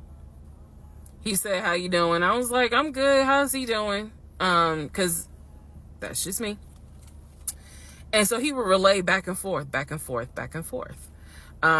He talked to John every day from starting around July after the grandmother passed away. He would talk to John every morning. We both would be getting ready for work and he would be on the phone with John. They would be talking for 30, 40 minutes, talking about football, talking about other siblings. They would be talking about cars. It was really like not a big deal. They would talk about the brother in Baltimore. They would talk about the brother in Augusta. And then they would reminisce. This is the conversations I could hear. Let me explain. When I say I can hear a conversation, what that means is I am physically standing near him or next to him where I could hear him with the phone up to his ear talking to someone, because it wasn't me. Okay? I may not hear the other person because the phone call may not be on speakerphone. But what I hear is, for example, I hear, "Hey man, what y'all doing? Oh, for real? Y'all barbecuing this weekend? What y'all making? Oh, that's what's up. Nah, I think me and her gonna stay in this weekend because, you know, these numbers is looking crazy with COVID. Yeah, she over here. She's sitting right here. She watched the TV. Okay, hold on. John said, hey. Hey, John. You heard her? Okay. All right, bruh. I just wanted to check in on you. That's the type of conversation I'm explaining. Okay, so I hope that that gives a little more clarity about the type of conversations I'm hearing. So, I don't know why this light keeps going out. Okay, so that's how he would talk to his siblings. The grandmother passed away. He called me around April or May and told me that his grandmother passed away. His grandmother, on his dad's side, had died suddenly from COVID. She had symptoms. She went to bed and did not wake up. He was distraught. He was crying. He wasn't eating. He was just sitting there, listening to music, not watching TV, just sad, because he was like, you know, my grandmother was always my support system. So from what I saw, it really bothered him. I did not think anything of it. I'm one of those people, if you tell me somebody in your family passed away, I'm gonna believe you, because I don't play about death. And I guess I expect other people don't either. However, that is not the same for everyone else, but we'll get there. So, family, he had his sister, Shantae, who lived in Douglasville. Like I said, she was married with 2 kids. Apparently she was a nurse. So when I had my miscarriage, that was a sister that he was like, my sister will take you to the hospital. Like, that's what family does. Okay. I had never met Shantae.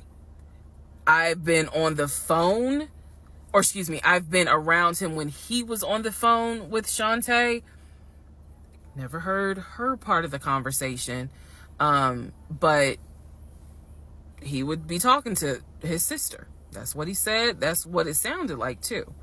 Now, what is interesting is that we lived maybe 35, 40 minutes away from Douglasville.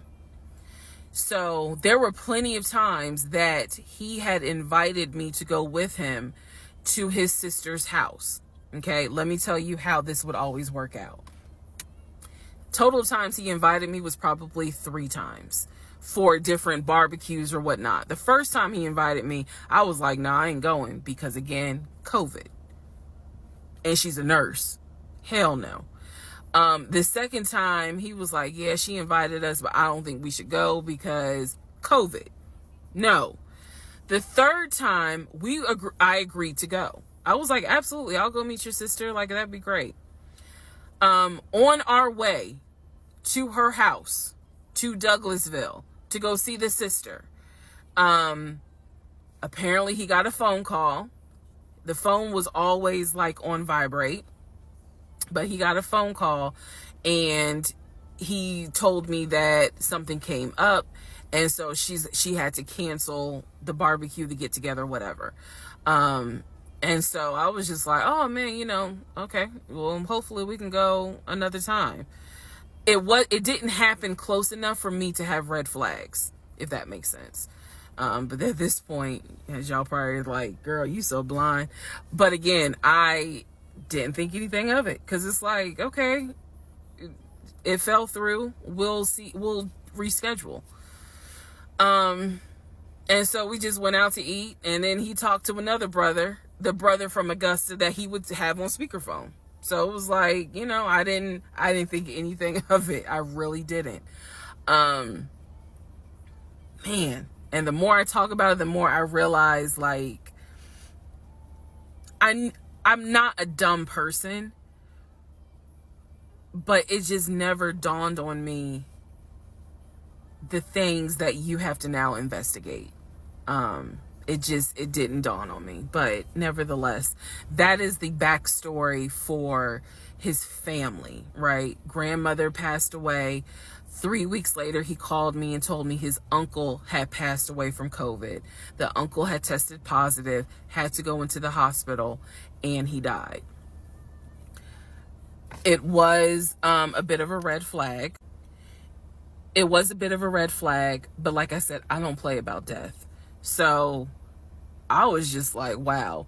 Because of these two deaths, he became a stickler about COVID. And when I mean a stickler, wear your mask, wear gloves, hand sanitize, wash your hands. Like, he was annoying about making sure neither one of us caught COVID. So now I'm going to give you the backstory in regards to what I was told with the ex-wife. Okay, I know I look rough, but it's okay. It's okay. Anyway, so this is part 12 of Who the Fuck Did I Marry? So this is the backstory on what I was told for the ex-wife. This is important. Pay attention. All right. This is 2020. So this is what I was told in 2020. I was told that he and his ex-wife used to be friends. Then they started dating and subsequently got married. They got married in California. He had bought a house with the money that he made from arena football. They had apparently gotten married on the downward of the arena football career. Had a nice house. He showed me a picture of the house, showed me pictures inside the house. Remember that? Showed me pictures inside the house. It was a really nice home in San Diego. And basically what happened was that he came home from work early one day and I have the hiccup, sorry. Came home early from work one day and his wife was sleeping with another man. The man was in the house. He and the man get into it. Her son, who is about 17 years old in 2020, she had 2 kids, a daughter and a son. The son apparently was on his way home from school when my ex-husband found his previous wife in bed with another man. So the story goes that he and the guy fought. He kicked the guy out. He kicked his ex-wife out, but told her the kids could stay. The kids are not biologically his. Those are his stepkids. She was like, you must be kidding. Like, I'm not leaving my kids here. The kids are old enough to where they were like, we don't want to go because you fucked up. We don't want to leave. So apparently she leaves. The kids stay with him for a few weeks. And then she gets her own place. The kids move in with their mom. He files for divorce in California. He files for divorce in California, and it was an ugly divorce. She was asking for spousal support, all kinds of stuff. And then it turned into, I'll help you with the kids, not child support, but just I will give you some money for the kids, because apparently he was very close to the kids and he wanted to keep a relationship with the kids. Their biological fathers, apparently there were 2 fathers, their biological fathers were not in the picture. So the divorce starts out contested and ugly, eventually becomes amicable. Eventually they become cordial with each other. So my ex-husband moved. This is all before he ever met me. So I'm telling you the story of what I was told in 2020. So eventually, about 2 years later, is when his job approached him about an opportunity to transfer to Georgia. And so he took it. New beginning, fresh start. He has family in Georgia. He took it. He told me this story pretty much the second or third conversation we had. So it was always from the beginning that she had cheated. He caught her, and he had filed for divorce, but he was still close to the kids. They still had a great relationship. I've heard him. I've heard him on the phone with the kids, just encouraging them, helping the 17-year-old like with homework. The kids really apparently wanted to meet me, and I was fine with that.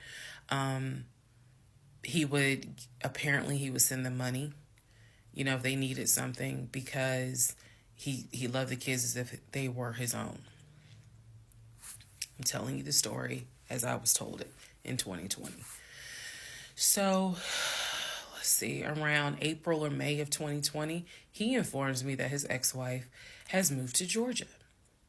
Apparently, she's staying with her sister in Gwinnett County. So she has moved to Georgia. The 2 kids are now in Georgia. And so when he tells me all this, I'm like, so what's that supposed to mean? Now, I will say this. He never made it seem as if she wants him back. He never presented that. It was always, no, we're cool for the kids. We're cool for the kids. But he's never presented that she was trying to get him back. I feel like it's fair to her for me to say that. And again, stay with me. It all comes out. But that was the backstory in regards to the ex-wife. That they got married in California, they divorced in California, and then she eventually moved to Georgia, to Gwinnett County, after he had transferred to Georgia for his job. He did tell me that, every now and then he'll get a text message from her. He told me that he, told her when I was pregnant. He felt like she needed to hear that from him instead of hearing it from the kids. And we got into a bit of an argument about that, but honey, in the big scheme of things, that anyway. So we got into an argument about that. I felt like that's none of her business. But that's the overall backstory of her. So remember, because there will be a quiz, but just remember, he met her in California, married her in California, divorced her in California. She moved to Georgia, to Gwinnett County, after he moved to Georgia. Are we clear? Okay. Part 13 of Who the Fuck Did I Marry? So I've kind of given you guys all the backstory. Let's just kind of recap real quick. So I told you how we met. Met in March of 2020. Basically, Georgia got shut down. I keep saying shut down. Got locked down. We decided to quarantine together. I know it was crazy. It was crazy.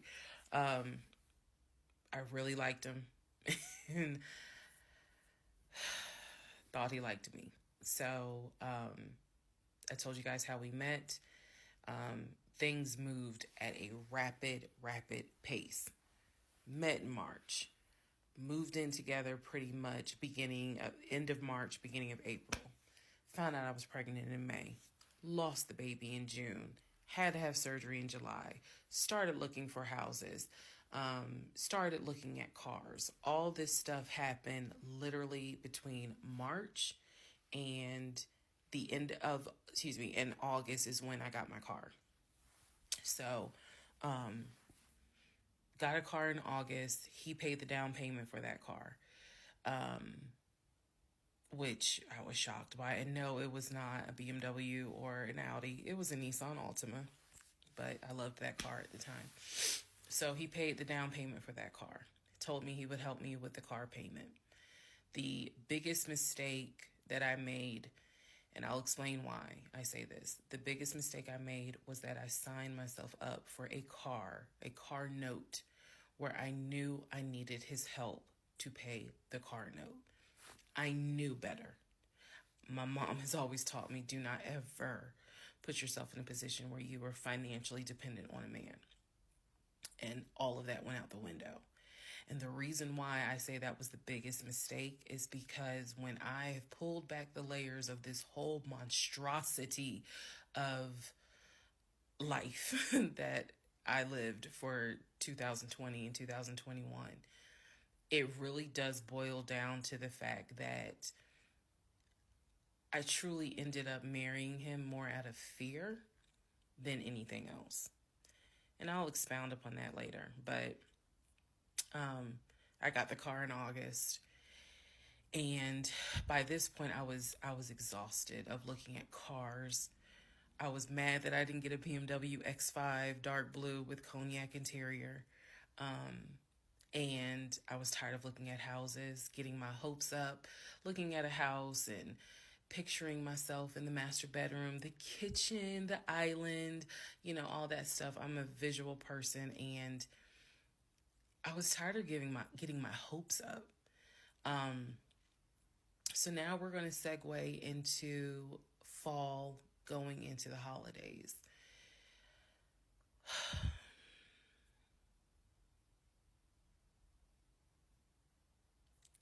Here's what happened. In October, we looked at another house. This house was in Marietta. Absolutely gorgeous. It was gorgeous. I want to say that the house was about $700,000. I really liked the house. I could see myself living there. I could see myself cooking there. And so subsequently, my ex-husband put in an all-cash offer on that house. I watched him put an all-cash offer in on the house. Our real estate agent, Scott, called us about 24 hours later, and he said, the sellers love your offer. The offer was an all-cash, full asking price offer. $700,000. Let that sink in for a moment. He said the sellers love the offer. They are asking that you show proof of funds so that they can accept the offer. My ex-husband said, I will show proof of funds when they accept the offer.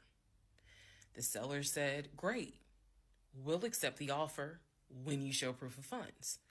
So basically we got into a standoff. And if you're a real estate agent or you work in real estate, I would love to know your thoughts on this. I had asked people in my personal life, like, have you ever heard of this before? And I've had plenty of people who said, I side with the ex-husband. I would not show my bank statements until they accepted the offer. And then I had other people who were like, I wouldn't accept an all-cash offer unless I verified that the person can pay. So I'm just curious what your thoughts are. Okay. So our real estate agent called us and was like, guys, the sellers are giving you 2 days to show proof of funds. I had the letter that he showed me from Chase. I sent that to Scott, but that was for a mortgage. The offer was for all cash. So he needed to show proof of funds that he had the cash to pay $700,000. He didn't show it. He refused to budge on showing them proof of funds until they accepted the offer because he was afraid that they were going to create a bidding war. So what ended up happening was Scott called us and said, I apologize because I didn't do my due diligence as a realtor. He said, before I ever started showing you guys a house, I should have collected your pre-approval letter and proof of funds. He said, so at this point, my broker has informed me that I cannot show you guys another house until you show at least us, meaning the real estate firm, until you show us proof of funds. And so I'm just like, well, I'm telling my ex-husband, just show them the fucking proof of funds. Like, what's the problem? And so it was a lot of, I find that this is really unprofessional because it's not our fault that you didn't do your job correctly. It got a little ugly and it got uncomfortable because I'm like, I don't understand why you don't show them proof of funds when you clearly just signed a document stating that you're putting an offer in at full asking price. This was the same thing that the realtor was saying. He was like, but you just signed an offer. So what's the problem? Like, you want them to accept the offer and then you'll show everyone the proof of funds? And my ex-husband, without missing a beat, said yes. So Scott did his best to work with the seller and say, look, accept the offer. He'll show you, he'll open the books. He'll show you the proof of funds. These sellers were like, no, that's not. And it wasn't so much the sellers. It was the seller's agent. Big respect to the seller's agent. But the seller's agent was like, no, that's not how we're doing business.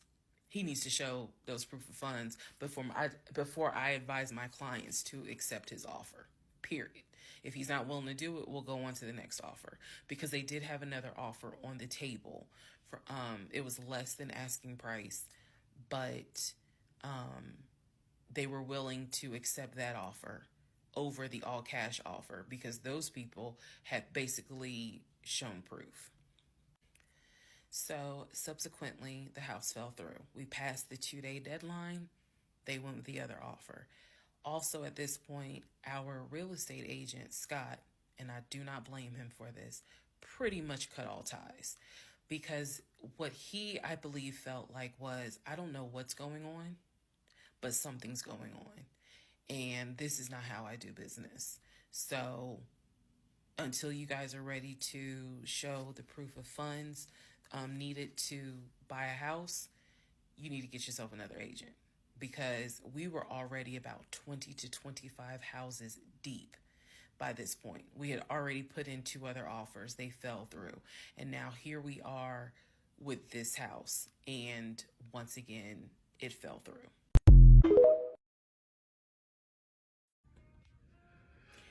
Part 52 of why I'm kidding.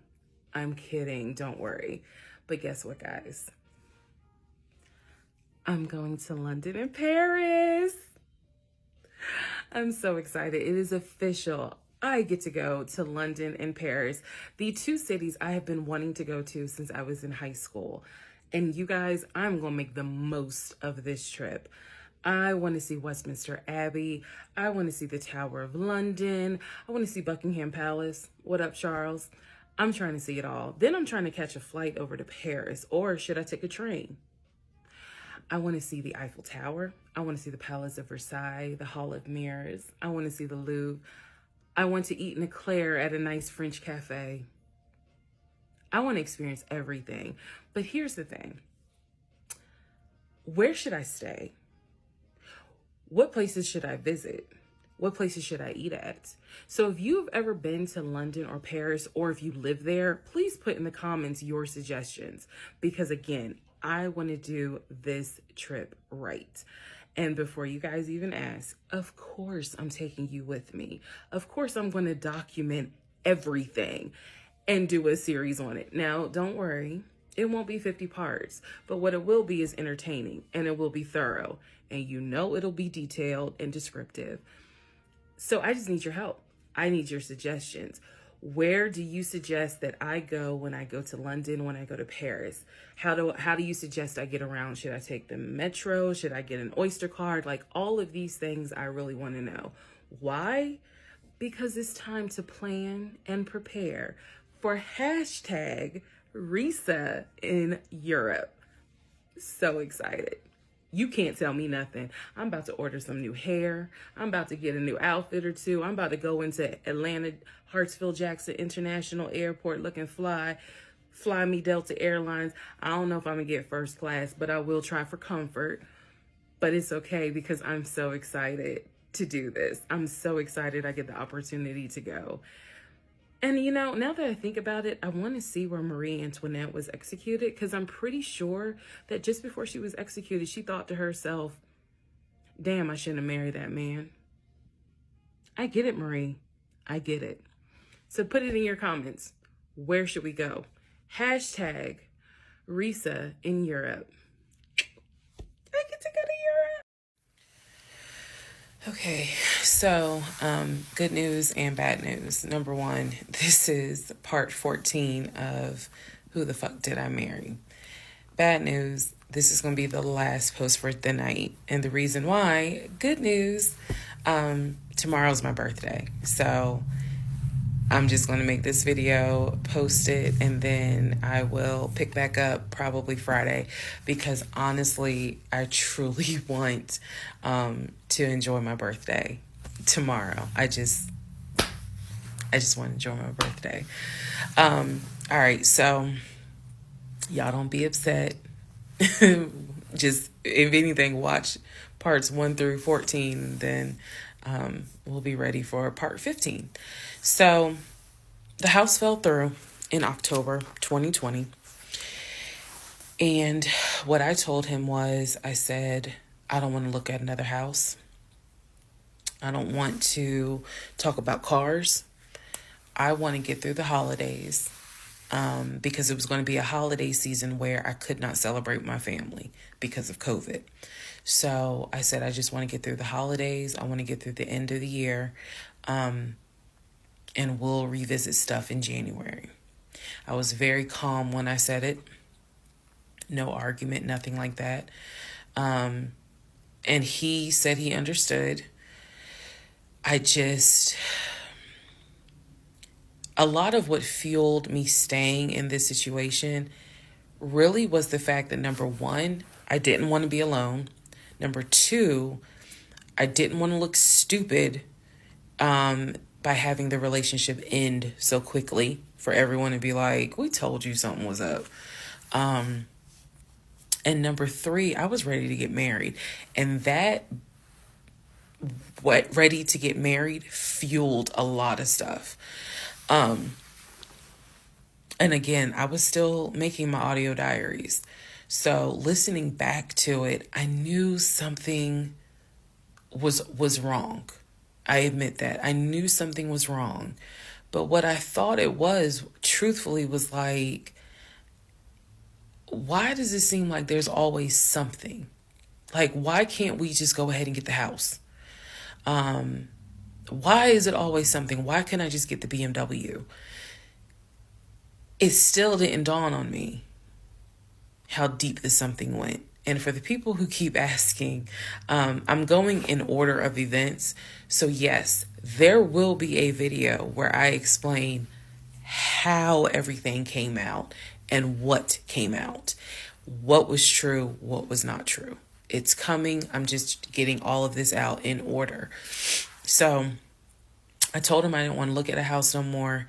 I don't want to talk about houses. Do not mention the word Zillow. Do not mention the word realtor. Nothing. Let me just get through the holidays. And for myself, the question was, what do you want to do? You want to stay with him? Or do you want to cut your losses? And the part that kept me constantly second guessing myself was, what if he's not lying? What if he's not lying? Literally the conversation I had with myself was, there's no way he is lying about having money. You saw the paper from Chase. They don't just approve $750,000 for a mortgage for anybody. I've seen his checking account. You see how much money's in his available checking. Like I don't think he's lying. I don't think he's lying about that. But what is it? Is it that he doesn't trust me? Like, I second guess myself so much. Is it that he doesn't trust me? Is it that maybe he doesn't really want to get married? Like, what is it? Because I know what I saw. I know what I heard. I know that he's having conversations about move the money from this account to that account. I know he's paying my car note and all these bills. Like, clearly this man is making money. I know that I saw the promotional the letter from HR that states his new salary is 200 and something thousand. And I remember thinking, like, God, what what am I missing? I'm missing something. But what is it? Because I know what I've seen. I know what I have touched. I have physically touched these papers. Like, I know how to read. So what is it that I am missing? He's close to his family. He talks to them all the time. He's just a regular guy that just likes to watch NFL football. He leaves me alone when I want to watch Georgia football. He's paying the bills, groceries. I haven't had to worry financially since I've met him. And as a woman who had lived on her own, paying her own bills, my God, that is the most intoxicating feeling when you meet a guy who just takes your stress and your worry away financially. But the downside is he took away the stress and the worry financially away and instead brought a mental fuck job I've never in my life had experienced. And I could not put my finger on it. I couldn't really talk to anybody about it because I'm a big believer in what happens at home stays at home. So I didn't talk to my girlfriends about it. I didn't talk to my family about it. But I just remember being like, what am I missing? What am I missing? So we did not talk about houses. We did not look at cars. We didn't do any of that for November, December. And he came to me like around Thanksgiving, and what I thought was a very open, loving conversation. And in that conversation, he was like, okay, I know I have fucked up. I know that things are not feeling too strong right now. He was like, I want us to get married. I want a home. I will show you whatever you need to see to put you at ease. He was very contrite. He was very just like, what do I need to do to put your mind at ease so that you know I'm in this and that I want this and that I love you and I want you to be my wife. So I was like, show me your accounts. He showed me his checking. He showed me one of his savings. He showed me a Chase savings. He did not show me the offshore. And he did not show me the U.S. Bank. So he showed me those two accounts, checking and Chase savings. So I knew that there was money. What I saw in those accounts, there was money. I told him, I was like, if we're going to buy a house, I want it to be through the mortgage on Chase. I don't want to deal with this proof of funds shit no more. I said, I do not want to look at another house until the beginning of the new year. He said, okay. That is when we then had a conversation. So I guess I lied because we are going to have a part 15 or 16 tonight. But that is when we then had the discussion about marriage. And that is where religion came into play. Yeah, I'll give y'all the other part tonight. Stand by. Okay, part 15. Who the fuck did I marry? So in December of 2020, around beginning of December, we had a conversation, kind of a come to Jesus heart-to-heart conversation. And both of us had grown up in the church, and the fact that we were not married but living together, the fact that almost had a baby together, bothered both of us. Both of our families, my family and his family, were very adamant. Like, okay, y'all either need to get married or y'all need to separate. And so I'm walking around with a ring on, which I'll post a picture of the ring because, God, there's so much to unpack. But anyway, walking around with the ring. And so he said to me, whatever I need to do my part to make this work, I'm willing to do. At the same time, it wasn't that I did not trust him as much as it was I felt like I wasn't trusting myself. Because, again, like I said in the previous video, I know what I saw, I know what I read, I know what I've heard, but fuck, something was not sitting right with me. And every time I would question it in my head, the other side of me was like, okay, you know he ain't lying about the money because you saw it. So you know he ain't lying. Girl, are you that... Like, I remember saying to myself, are you that jaded that you don't even know what it's like to have a decent man?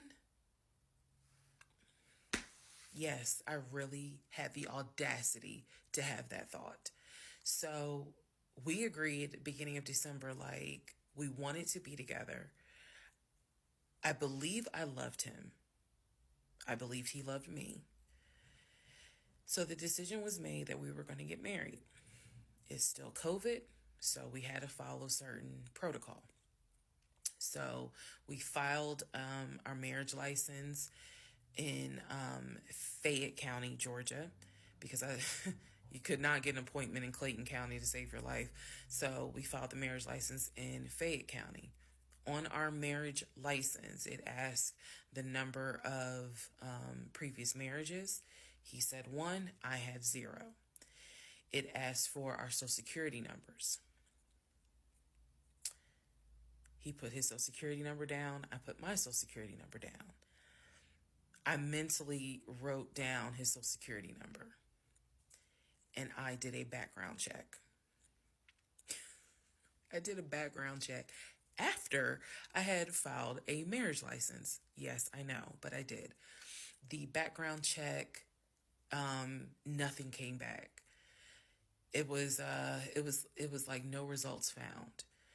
I did a criminal background check, nothing came back. So I thought one of two things. Either I had the wrong social, meaning I wrote down the wrong social, or my paranoia was unfounded. There's nothing wrong with him, because he has been always throughout the relationship a big stickler about law enforcement, following the law, because his dad was a retired police officer. So this is someone who's been... This is a guy who would check to make sure my tail lights were working, make sure my signals were working, make sure my oil was good, make sure I had enough gas in the car.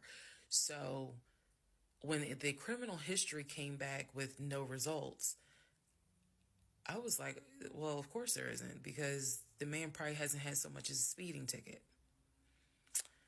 So we filed the marriage license, and then we made an appointment to get married, and waiting for the judge to come out of chambers so that she could marry us. And the reason why I'm pausing is because, my God, if I could go back and see that young woman sitting in that lobby.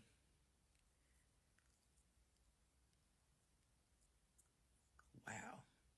I know we can't go back in time, but damn, if I could go back in time, I would. I didn't tell anyone I was getting married, because I was afraid that we had tried before in September and something came up. So I didn't want to tell anyone. I didn't want to get anyone's hopes up. I didn't want to get my hopes up.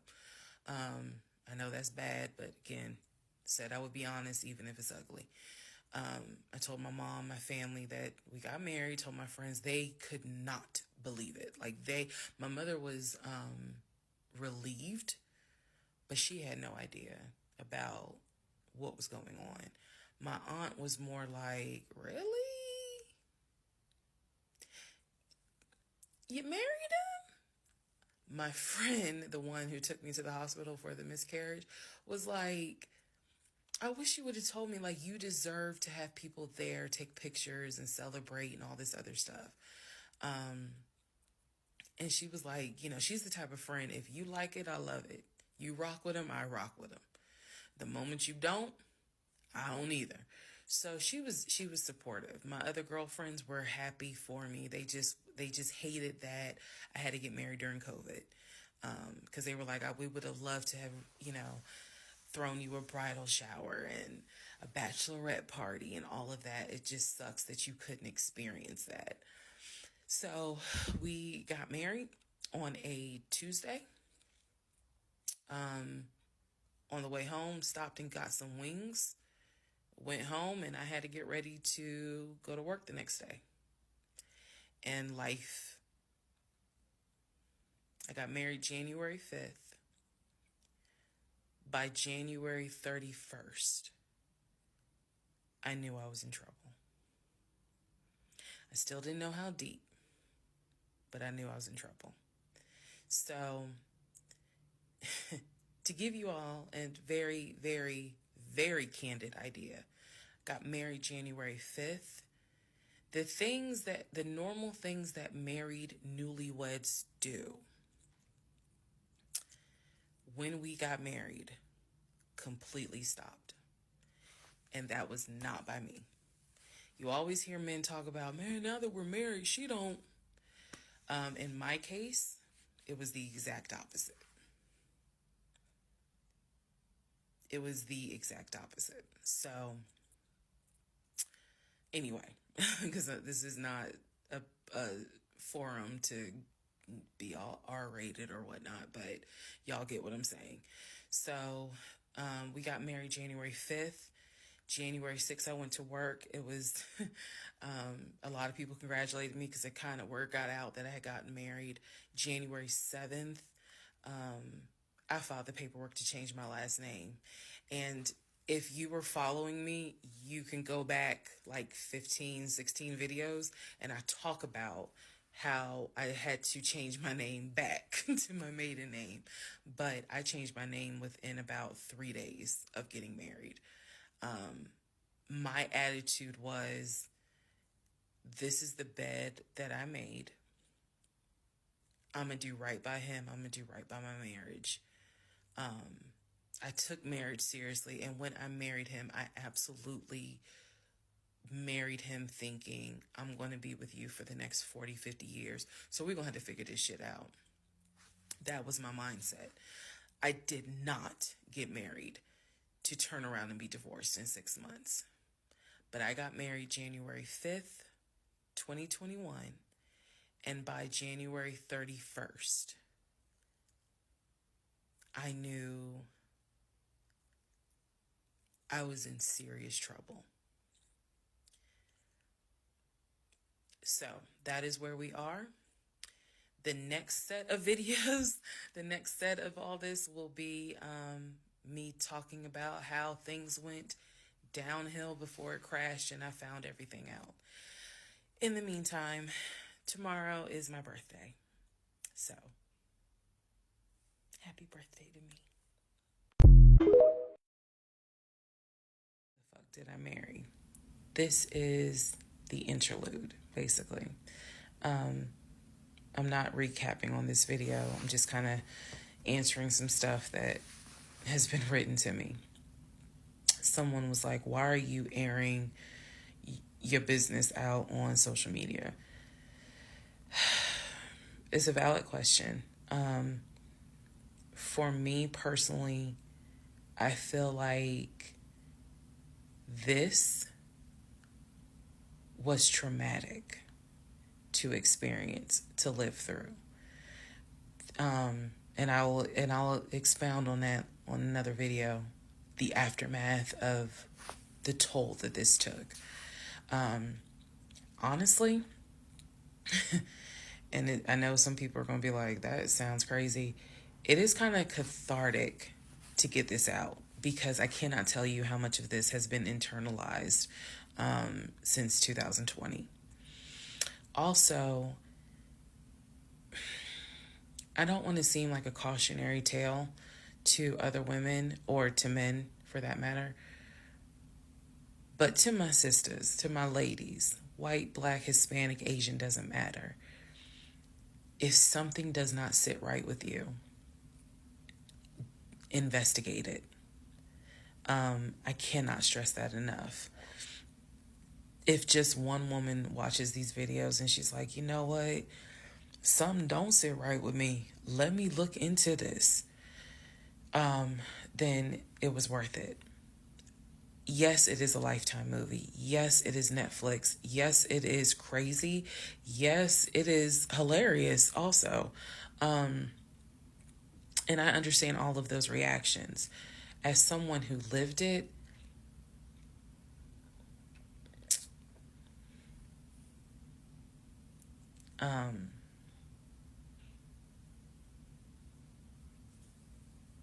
it was traumatic. But I feel like, God, it feels good to finally admit what the fuck I went through. And again, by the time this is uploaded, I'm only to January of 2021, right after getting married. So when I think back on it, there's things that I'm very, very grateful for. There are things that I'm just like, why did you not pay attention? Why did you not question? And the sad part is, I can't even begin to tell you, I don't remember the woman I was before I met that man. I don't remember. Because going through something like that, it changes you. And I've seen some women in the comments who were like, I was married to a habitual liar. I was married to a pathological liar. My baby daddy's a pathological liar. And my heart goes out to them, because until you have dealt with someone so depraved, you really don't quite know how bad it can get. So I'm fully aware that this was a risk, putting this out on social media, telling my story, my truth, and really kind of being like, look, this is what I went through. I made dumb decisions. I overlooked things I should not have overlooked. I argued away things I should not have argued away. I can pinpoint exactly the moment I should have left. I still feel like God is sitting on the throne and he's like, I never planned for your monkey ass to marry him. I never even planned for you to go out and date with him. That's why I blew your tire. But you hard-headed and you went anyway. And then I tried to go ahead and show you signs. You ignored them. Like, I feel like God did everything to help me as his child be like, this is not who I created to be your helpmate. And I was like, God, you taking too long. I want to get married. You taking too long. I want to have a family. You taking too long. And these are the consequences that I am paying for basically telling God, you took too long. And I feel like God's grace is sufficient. It is. But at the same time, and I'm not perfect. I mean, not perfect at all. None of us are. But I do feel like when I sit back and I replay the events that happened, I truly cannot believe that was my story. Because all I wanted was to meet a guy, for him to be my best friend, for us to get married, have a family. I wanted someone I could make fun of his big old forehead, and he make fun of my nappy head and all my wigs, and yet he was my ride or die. I wanted someone that I could be like, man, help me with these kids, and he helped me with the kids. We had a nice home. We were comfortable. That is what I wanted. And I've said this before, and I say it again. I truly hoped it was my turn. you see the women who are, so happy and, they're in these loving marriages and life just looks good. I really, really wanted it to be my turn. And so I excused away a lot of stuff that I hope the next woman who sees this does not excuse, because I don't wish this on anybody. I don't wish this on anyone to feel the way I felt the moment I discovered the whole truth. So I just wanted to say that, because I think it's important to try to answer the why is she posting this? Honestly, I was tired of holding it in. I was tired of holding it in. And I hope it helps somebody. Okay, let's all take a deep breath. Let's all get some sleep. If you don't have anything to do and you just want to wish me a happy birthday, wish me a happy birthday tomorrow, February 15th. Shout out to Team Aquarius. Good night. Part 17, who the fuck did I marry? So, for context and just to clarify some stuff, going forward, I'm going to now call my ex-husband, I'm going to use the name that I call him in real life. So that way it clears up the whole fiance, boyfriend, husband, ex-husband thing. So, his name is Legion. Anyone that knows me will tell you that is what I call him. So, Legion and I, when I left off at part 16, part 15, Legion and I got married January 5th of 2021. For the first 2 weeks, things were fine. We got into like a routine, basically. I would go to work, he would go to work. He was still leaving the house at around 6:15 every morning. He was still on the phone with his brother, the one that lived in Philly, every morning. That was their time to talk. From what I was told, the brother got off work. I guess he must have worked the third shift. And so he was getting off work as Legion was getting ready to go to work. So that was the perfect time for them to talk. He would talk to his brother in Baltimore and the brother in Augusta. Pretty much, just a quick phone call here and there, if not every day, every other day. So everything was pretty much the same. I would talk to my mom almost every day. I would talk to my aunt almost every day. So it was nothing to kind of, that's weird. That's what the morning routine was. He would talk. So I worked at Georgia State Patrol. And I said this in a previous video, but again, there were things I said in previous videos that I remember saying, hey, remember that because it's going to come back later. So I worked at Georgia State Patrol. I had been working there for almost 8 years, 7 or 8 years by the time Legion got into the picture. He was fine with the fact that I worked within law enforcement. I'm not a trooper. I'm not a sworn officer. I'm a civilian. However, he, again, his dad was a retired police officer. So he was perfectly fine in the beginning with the fact that I worked for Georgia State Patrol. He had been to my office before. He had met some of my co-workers. Obviously, even with COVID, because I still had to go into the office 2 or 3 days a week, he had been up there. So the friend who took me to the hospital when I had my miscarriage has met him. He and I have been to her home with her and her significant other before. So again, even in the world of COVID, when there were little times where you could get together with people, he has met people in my life. He has met my friend, or that particular friend, and he has met some of my coworkers. So when we got married, the first 2 weeks, like I said, was fine. And then it's as if something snapped. Something just changed. What was totally acceptable before suddenly little comments were made. Why are you wearing that to work? You get off at 3:30, so you'll be home by 5, right? Things that had never happened before. He had never questioned what time I'm going to be home.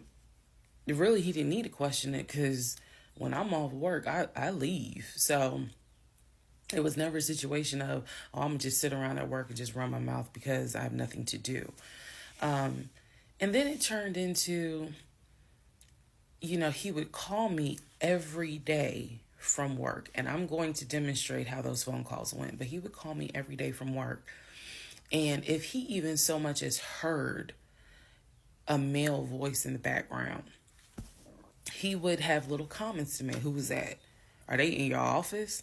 Man, I never know who's around you, because it seemed like every time I call you, I have the hiccup, sorry. It seems like every time I call you, there's some man around. And I'm just like, at first I kind of shrugged it off. I laughed it off because it really truly was absurd to me. But then it became a bit more frequent. And so I really just didn't feed into it because I'm like, I don't know if this is some insecurity. I don't know if this is jealousy, because nothing has ever been done to make you feel any sort of insecure type of way.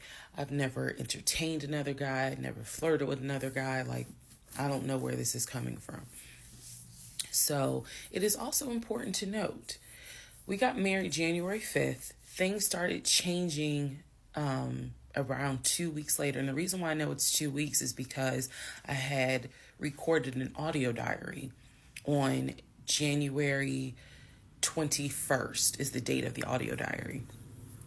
And I talk about how maybe I had unrealistic expectations because it seemed as if things were changing with he and I. So 2 weeks pass. He starts making little comments. End of January comes. He informs me that he wants to start looking for a house again.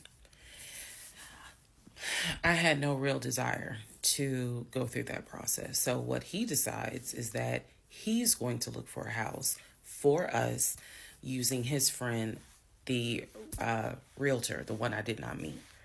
So he tells me that he and his friend have been talking and he's going to start looking at houses. And what he's going to do is basically, if he feels like it's a house I would like, then he wants to show it to me, because he feels like, I know that your attitude really isn't, you're in the mood to look for a house. So I'm going to start looking. And then if I think it's a great house, then, you can come see it. And I remember thinking, that's not going to work. You're not going to choose a house without me. And he was like, no, I'm not going to choose the house, but I just think that, me and old boy have been talking. And so he has some houses that he is representing. He wants to show me. So why don't you let me look at it? And if it's worth the time, then I'll bring you to look at it. So he already had some sort of plan in place after talking to his friend about how he's going to start looking at houses. This is the end of January 2021. So I kind of threw my hands in the air and was just like, whatever, because I'm not getting emotionally involved in looking at houses. And for me, that's kind of what it was. I felt like I would see a house, I could picture us living there, and then it gets snatched away somehow, some way. I didn't want to go through that. So the reaction that he wanted, which was for me to throw a fit, I did not do. I was just like, okay, all right. Like, I trust you. And remember that I said the reaction he wanted, because that's going to come back later. So he started looking at houses. Funny enough, the houses that he looked at, none of them I actually saw. But he would call me and say, I'm at this house in Sandy Springs with the realtor friend. Apparently his realtor friend's name was Scott, not to be confused with the other Scott, the one that was actually helping us, that dropped us as clients. I want to make that clear. There were two Scotts. One is the realtor who was representing us, who said, hey, I need proof of funds. If you don't have those proof of funds, I cannot show you any more houses. The other Scott is his friend, who he had talked to on the phone at least 50 to 100 times in front of me. That's the Scott that he said is going to show me this house in Sandy Springs. Apparently the house was like $800,000. So he was like, I think that if I like the house, then I'm gonna bring you out here so you can see it. All right. Now let's go into part 18. Okay, part 18. Who the fuck did I marry? So he starts looking at houses in Sandy Springs, Alpharetta area with his friend Scott. I did not see any of these houses. I did not go. I didn't want to go. So what was starting to change is, remember I said before, he would leave the house every day at around 6:15. He would be home every day between 3:30 and 4 o'clock without fail. It was so, I shouldn't say it was annoying, but I could set my clock by the fact that I would hear that garage door open between 3:30 and 4 o'clock every day that he went to work. Even during lockdown, he still had to go to work. His job was only locked down for maybe a week. For me, I was allowed to work from home, but unfortunately, I did not handle it well. And so I would fall asleep and not check email. So my boss was like, yeah, you're going to have to come back to the office because you're not trustworthy. And I wasn't. I mean, I would watch Netflix and not even be on my computer. So I had to start going back to work every day, 5 days a week. And I was, me and another lady were the only two in there because we were the only two who did not handle work from home properly. Anyway, that's another story. So Legion he started to not come home by 4 o'clock. He started to come home 5, 5:30, 6, 6:30, sometimes 7 o'clock. Because he was saying that he was looking at houses after work with his friend Scott. So it definitely was noticed that things are changing. And I just, at this point, kind of emotionally and mentally, I was just like, I don't know what to do. This is the end of January. Remember, I told you in part 15, I got married January 5th. By January 31st, I kind of knew I was in trouble. And by the end of January, sure enough, I knew things were changing in a way that I was like, I hate to sound redundant, but what the fuck is going on? So he's still maintaining the story of looking for a house. I had already let him know my lease is up in August. When my lease is up in August, I am moving to Cobb County. And my attitude was kind of like, you can go with me or you can stay here. I don't care, but I'm moving. I'm leaving Clayton County. The reason why I was so adamant to move was not because of Clayton County. It was not because of the house that I was in. It was because Legion had started to create this narrative that he was beefing with my female neighbor. He was trying to get me to believe that my female neighbor to the left of me somehow was interested in him. And so she would make these little comments and he would come in the house complaining about her and her music and the fact that she had, different men over to the house. It was driving me crazy. And all of this was kind of starting in January. So when I say that, it really seems like we got married January 5th and then we had 2 weeks of peace and then something just snapped. I literally mean something just snapped. So he's looking at houses. Now we're moving into February. February obviously is my birthday month. He did good. He did good to make Valentine. He went all out for Valentine's Day. He went all out for my birthday. My birthday and Valentine's Day are February 14th and February 15th. So he went all out on both days. Y'all ain't even gonna believe this story. But I said I would share even when it makes me look bad. So, the weekend after my birthday, and what I mean by that is if my birthday was on a Tuesday, we're talking about Saturday. The weekend after my birthday, he gave me money to go to the nail salon, go get a manicure and pedicure. So I leave the house. I take his car. His car was in the driveway. We had a key to each other's car because, again, we're married at this point. We're talking February 2021.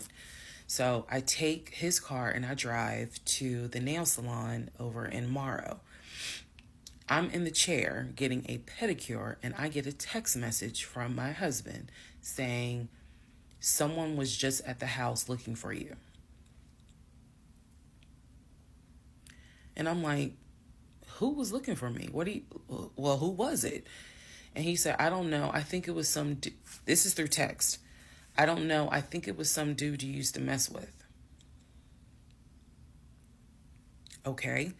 I was like, what are you talking about? He was like, I'm telling you, some guy just came to the house looking for you.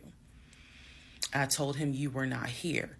So at this point, y'all, I'm in the chair at the salon. I'm freaking out because I'm like, who the fuck has the audacity to come to my home unannounced, uninvited, talking about they're looking for me? Especially because before I met my husband, I was working the last shift at Amazon as a part-time job. So I had not dealt with, dated anything with anyone for about a year before I met him in March of 2020. So I really was like, who the hell is this coming to my house?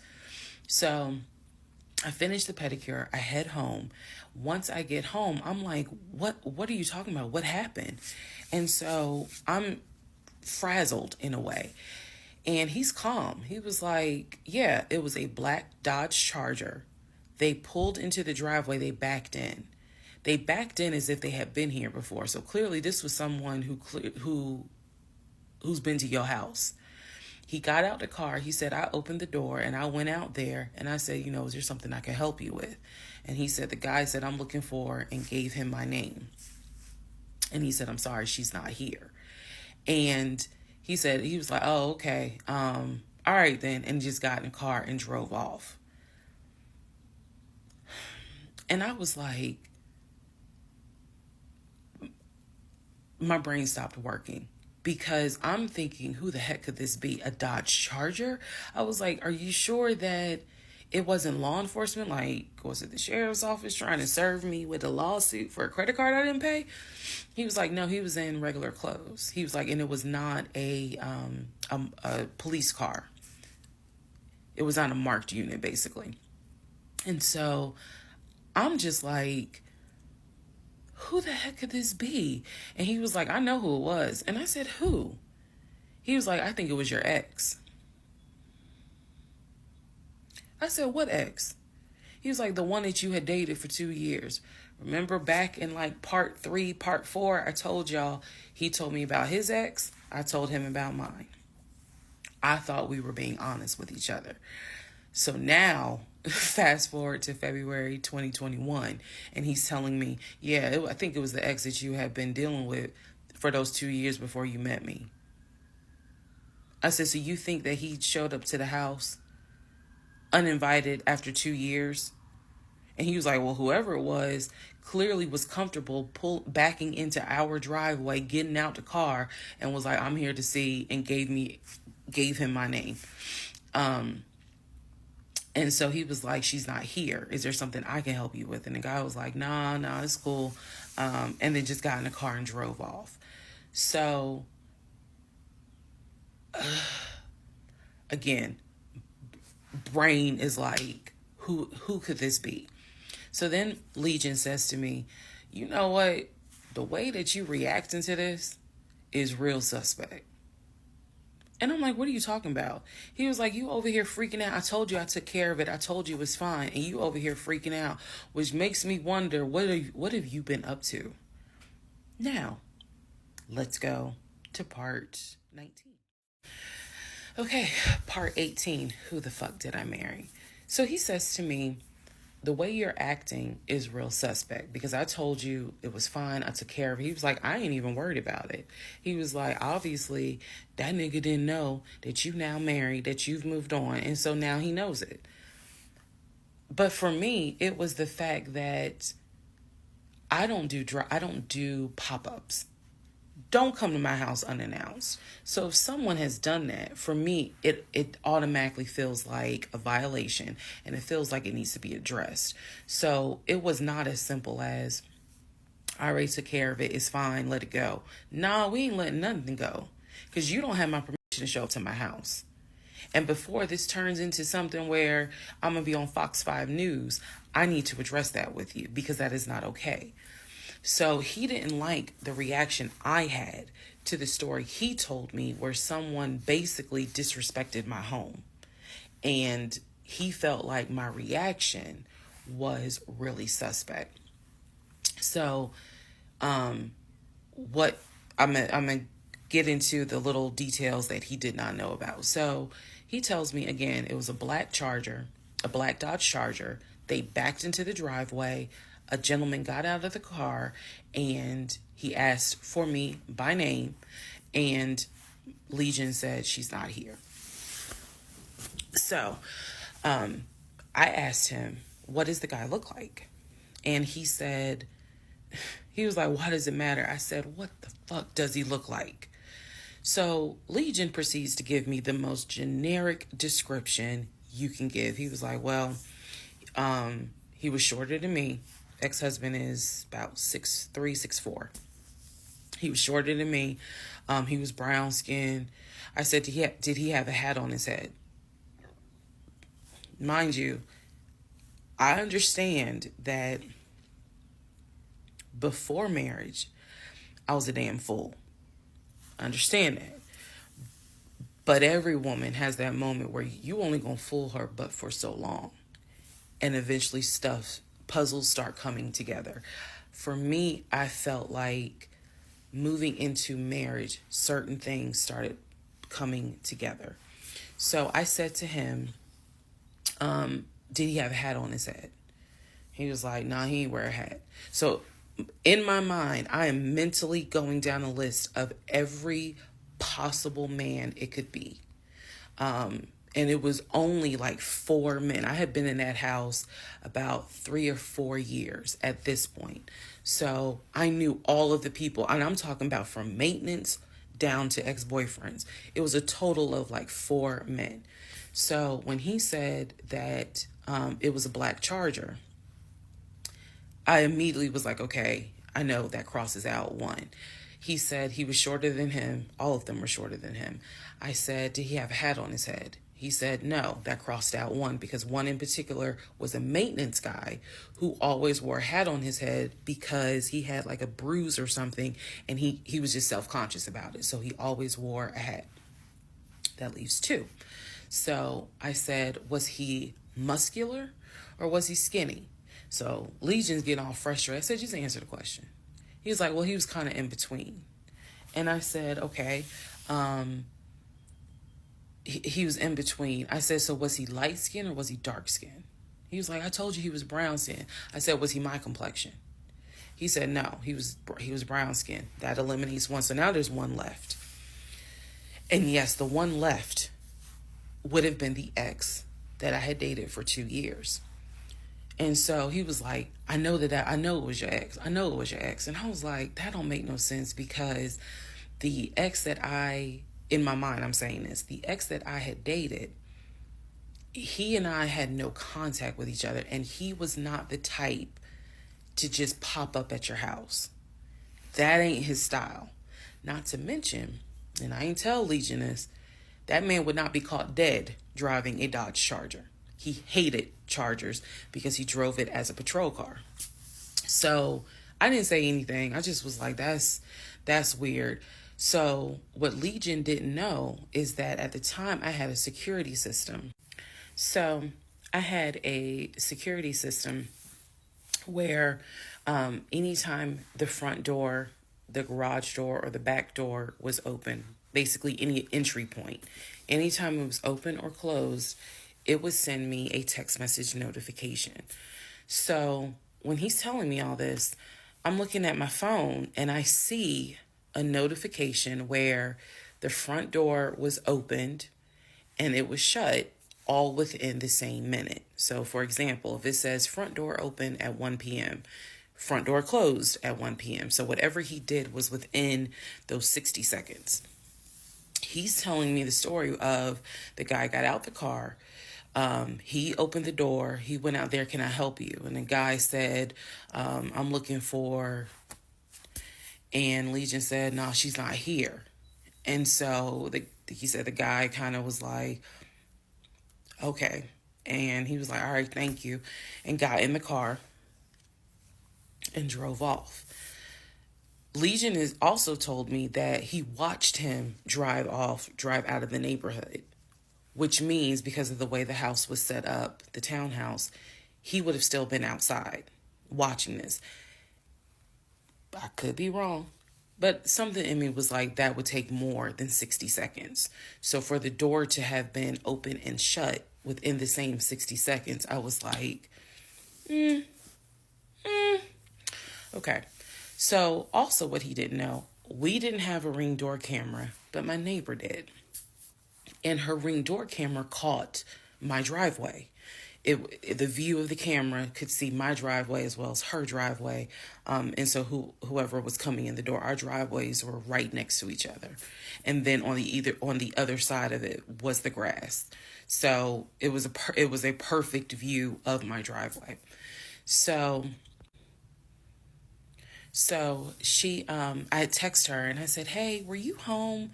I think I texted her the next day because I said, were you home on Saturday? Da, da, da, da. And she said, no, I wasn't. What's up? Everything good? And I said, can you look at your security system and see if there was a car that came to my house at such and such time? And I know I did not tell her the reason I was asking, but I was like, is there any way that your security camera caught if someone came to my house at this time on Saturday? She's like, yeah, sure, I'll look. And so maybe about a couple of hours later, she texted me back and said, hey, I looked at the camera, but I didn't see anything. And I said, okay, by any chance, did it catch if someone maybe walked up the driveway? Like maybe it wasn't a car in the driveway, but someone walked up. She said, I didn't see anything with your driveway yesterday. So I said, okay. And I knew that something in me, again, was like, nobody came to the house.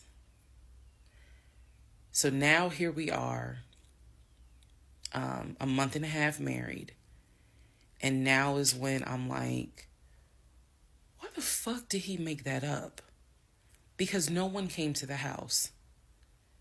No black Charger came to the house, backed into the driveway. Nobody got out the car and asked for me. Nobody was looking for me. So now I was sitting in the bedroom thinking through all this, and I'm like, why the fuck did he make that up? Because that's what happened. I'm looking at the text messages on my phone where he's telling me someone just came to the house looking for you. But no one came. So what was the purpose of that? And then something said to me, something in me said, he wanted to see your reaction. He just wanted to see the reaction. You had been too calm, and so he wanted to see a reaction. So this man gaslit me like I was Georgia Natural Gas just to get a reaction. Welcome, ladies and gentlemen, to part 20 of Who the Fuck Did I Marry? Okay, part 18, Who the Fuck Did I Marry? So he starts looking at houses in Sandy Springs, Alpharetta area with his friend Scott. I did not see any of these houses. I did not go. I didn't want to go. So what was starting to change is, remember I said before, he would leave the house every day at around 6:15. He would be home every day between 3:30 and 4 o'clock without fail. It was so, I shouldn't say it was annoying, but I could set my clock by the fact that I would hear that garage door open between 3:30 and 4 o'clock every day that he went to work. Even during lockdown, he still had to go to work. His job was only locked down for maybe a week. For me, I was allowed to work from home, but unfortunately, I did not handle it well. And so I would fall asleep and not check email. So my boss was like, yeah, you're going to have to come back to the office because you're not trustworthy. And I wasn't. I mean, I would watch Netflix and not even be on my computer. So I had to start going back to work every day, 5 days a week. And I was, me and another lady were the only two in there because we were the only two who did not handle work from home properly. Anyway, that's another story. So Legion he started to not come home by 4 o'clock. He started to come home 5, 5:30, 6, 6:30, sometimes 7 o'clock. Because he was saying that he was looking at houses after work with his friend Scott. So it definitely was noticed that things are changing. And I just, at this point, kind of emotionally and mentally, I was just like, I don't know what to do. This is the end of January. Remember, I told you in part 15, I got married January 5th. By January 31st, I kind of knew I was in trouble. And by the end of January, sure enough, I knew things were changing in a way that I was like, I hate to sound redundant, but what the fuck is going on? So he's still maintaining the story of looking for a house, looking for a house. I had already let him know my lease is up in August. When my lease is up in August, I am moving to Cobb County. And then my attitude was kind of like, you can go with me or you can stay here. I don't care, but I'm moving. I'm leaving Clayton County. The reason why I was so adamant to move was not because of Clayton County. It was not because of the house that I was in. It was because Legion had started to create this narrative that he was beefing with my female neighbor. He was trying to get me to believe that my female neighbor to the left of me somehow was interested in him. And so she would make these little comments and he would come in the house complaining about her and her music and the fact that she had, different men over to the house.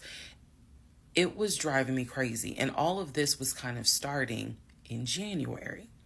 So when I say that, it really seems like we got married January 5th and then we had 2 weeks of peace and then something just snapped. I literally mean something just snapped. So he's looking at houses. Now we're moving into February. February obviously is my birthday month. He did good. He did good to make Valentine. He went all out for Valentine's Day. He went all out for my birthday. My birthday and Valentine's Day are February 14th and February 15th. So he went all out on both days. Y'all ain't even gonna believe this story. But I said I would share even when it makes me look bad. So, the weekend after my birthday, and what I mean by that is if my birthday was on a Tuesday, we're talking about Saturday. The weekend after my birthday, he gave me money to go to the nail salon, go get a manicure and pedicure. So I leave the house. I take his car. His car was in the driveway. We had a key to each other's car because, again, we're married at this point. We're talking February 2021. So I take his car and I drive to the nail salon over in Morrow.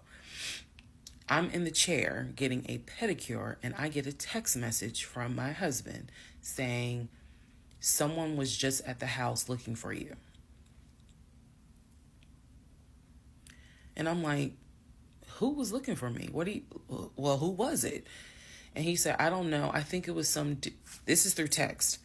I don't know. I think it was some dude you used to mess with. Okay.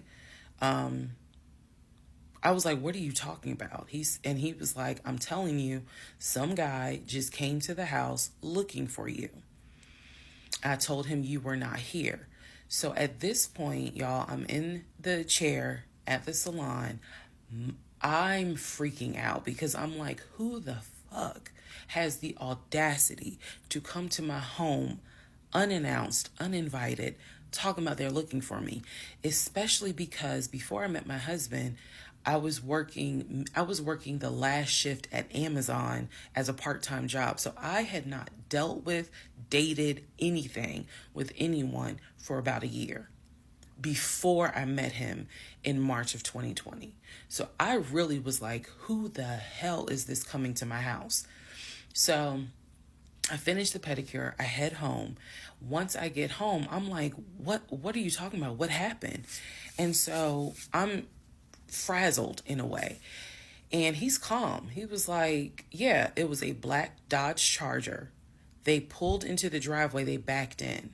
They backed in as if they had been here before. So clearly this was someone who's been to your house. He got out the car. He said, I opened the door and I went out there and I said, is there something I can help you with? And he said, the guy said, I'm looking for, and gave him my name. And he said, I'm sorry, she's not here.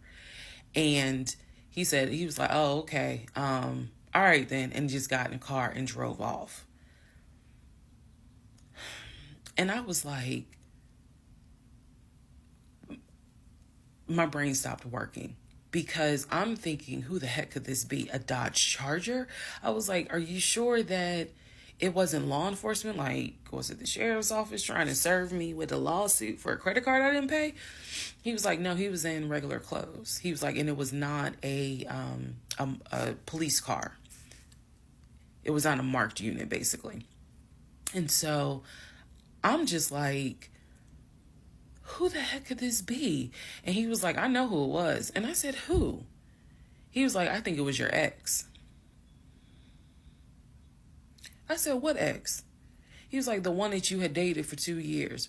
Remember back in like part 3, part 4, I told y'all, he told me about his ex. I told him about mine. I thought we were being honest with each other. So now, fast forward to February 2021, and he's telling me, I think it was the ex that you had been dealing with for those 2 years before you met me. I said, so you think that he showed up to the house uninvited after 2 years? And he was like, well, whoever it was clearly was comfortable backing into our driveway, getting out the car, and was like, I'm here to see, and gave him my name. And so he was like, she's not here. Is there something I can help you with? And the guy was like, nah, it's cool. And then just got in the car and drove off. So, again, brain is like, who could this be? So then Legion says to me, you know what? The way that you reacting to this is real suspect. And I'm like, what are you talking about? He was like, you over here freaking out. I told you I took care of it. I told you it was fine. And you over here freaking out, which makes me wonder, what have you been up to? Now, let's go to part 19. All right, part 20 of Who the Fuck Did I Marry? So after the black Dodge Charger incident, things were quiet. Legion was fine. Legion slept just fine. Me, that shit played over in my head for days and days and days. On one hand, I was like, I know nobody came. My head knew nobody came to the house. My heart was like, but maybe he didn't make it up. So the head and the heart were absolutely playing a tug of war because, again, I really couldn't fathom that he was making it up. But nevertheless, I filed it in the back of my mind in my little filing cabinet, my mental filing cabinet. So a few weeks later, we go out to eat at this restaurant in Atlanta. It's a burger place, and I'm going to do my best by the time I post this to put the name of the burger place on the screen. So we go to the burger place, eat dinner, everything was fine. As we are leaving, he says to me, did I ever show you where my grandmother's buried? This is the grandmother that passed away from COVID in 2020. And I said, no. I was like, we haven't been over here. And so he was like, let me show you. So he drives us to the cemetery, which is not far from the restaurant. He drives us to the cemetery, goes around and around, and then it comes to like a little hill in the cemetery. And he was like, you see the headstone. The headstone had like the family name on it. And it did not have, for example, John David Doe. It just had Doe. Okay, so there were no dates on it. So it reminded me of just a headstone where it was probably multiple family members buried underneath it. That's what it reminded me of. And so he was like, my grandfather and my grandmother are buried there. I do recall him telling me when the grandmother died in 2020 that she wanted to be buried next to his grandfather. And so we're sitting in the car because we can see the headstone like on top of the hill from the car. And he tells me that is where his grandmother and grandfather are buried. That the family was able to get her, her wishes were to be buried next to the grandfather. Okay. So as we are leaving, we take a different route home. So we get on the highway. If you're from Atlanta, you'll know what I'm talking about. We get on I-75 North. And we're kind of we're just driving around, to be honest with you. But we're taking the scenic route. We get on I-75 North because the reason why I remember is because when you're on I-75 North going towards Atlantic Station, on the right-hand side, you will see the Varsity. You'll see all these tall skyscraper buildings. One of the buildings has the letters NCR on the building. As we're coming up towards the building, he says to me, do you see the NCR building? I said, yeah. He said, the building behind it, my job bought that building. That's where we're going to have, we're setting up operations. And I was like, why the hell would y'all buy a condiment company in downtown Atlanta? He was like, no, we're not doing production there. It's just going to be offices. And that's where we're going to handle like the business portion. The production is still being done in Gwinnett County out in Duluth. And so I was like, oh, okay. He was like, that's where I keep the company car. So I was like, the company car? I said, aren't you supposed to be bringing the company car home? And he was like, I don't want to bring the company car home because it's Clayton County and it's a $90,000 car. And I don't want no problems. So he's telling me that he keeps the company car at the building downtown Atlanta that's behind the NCR building. I barely could see what building he's talking about, but he was like, it's the building right behind it. And so he's telling me that that's where his office is. So I said to him, take me to your office. I know it's a Saturday, but shit, you one of the VPs, right? So take me to your office. No, I had not been to his office simply because, again, COVID. So I was like, take me to your office. And he was like, I can. He was like, that's no problem. So do I have the other phone? I do. So y'all are in luck. So I can maybe reenact how this goes. So he gets off the exit and starts driving towards the NCR building. While he's driving towards the NCR building, he always has kept his phone in his left pocket. This is my left hand. So he pulls his phone out and he starts calling. He tells me he's calling Willie. Willie is supposed to be the head of security. So he's saying, let me call Willie real quick to make sure that the building's open. So he proceeds. This is another phone, but he proceeds to go ahead and call Willie. We're still driving, by the way. We're still driving. I'm on the phone, scrolling through Facebook, trying to figure out some random shit. But he's driving with the phone up to it. So driving with the phone, next thing I hear, hey, Willie, it's Legion. Hey, how's it going? I'm good. Hey, is the building open? No, I just want to take my wife up there so she can see it and see my office. Are you up there right now? You're not?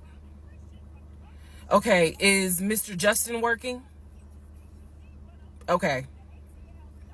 So is there anybody up there that can physically open the building? Because I don't think my badge is going to get me at least in the front door because of it's on the weekend lock.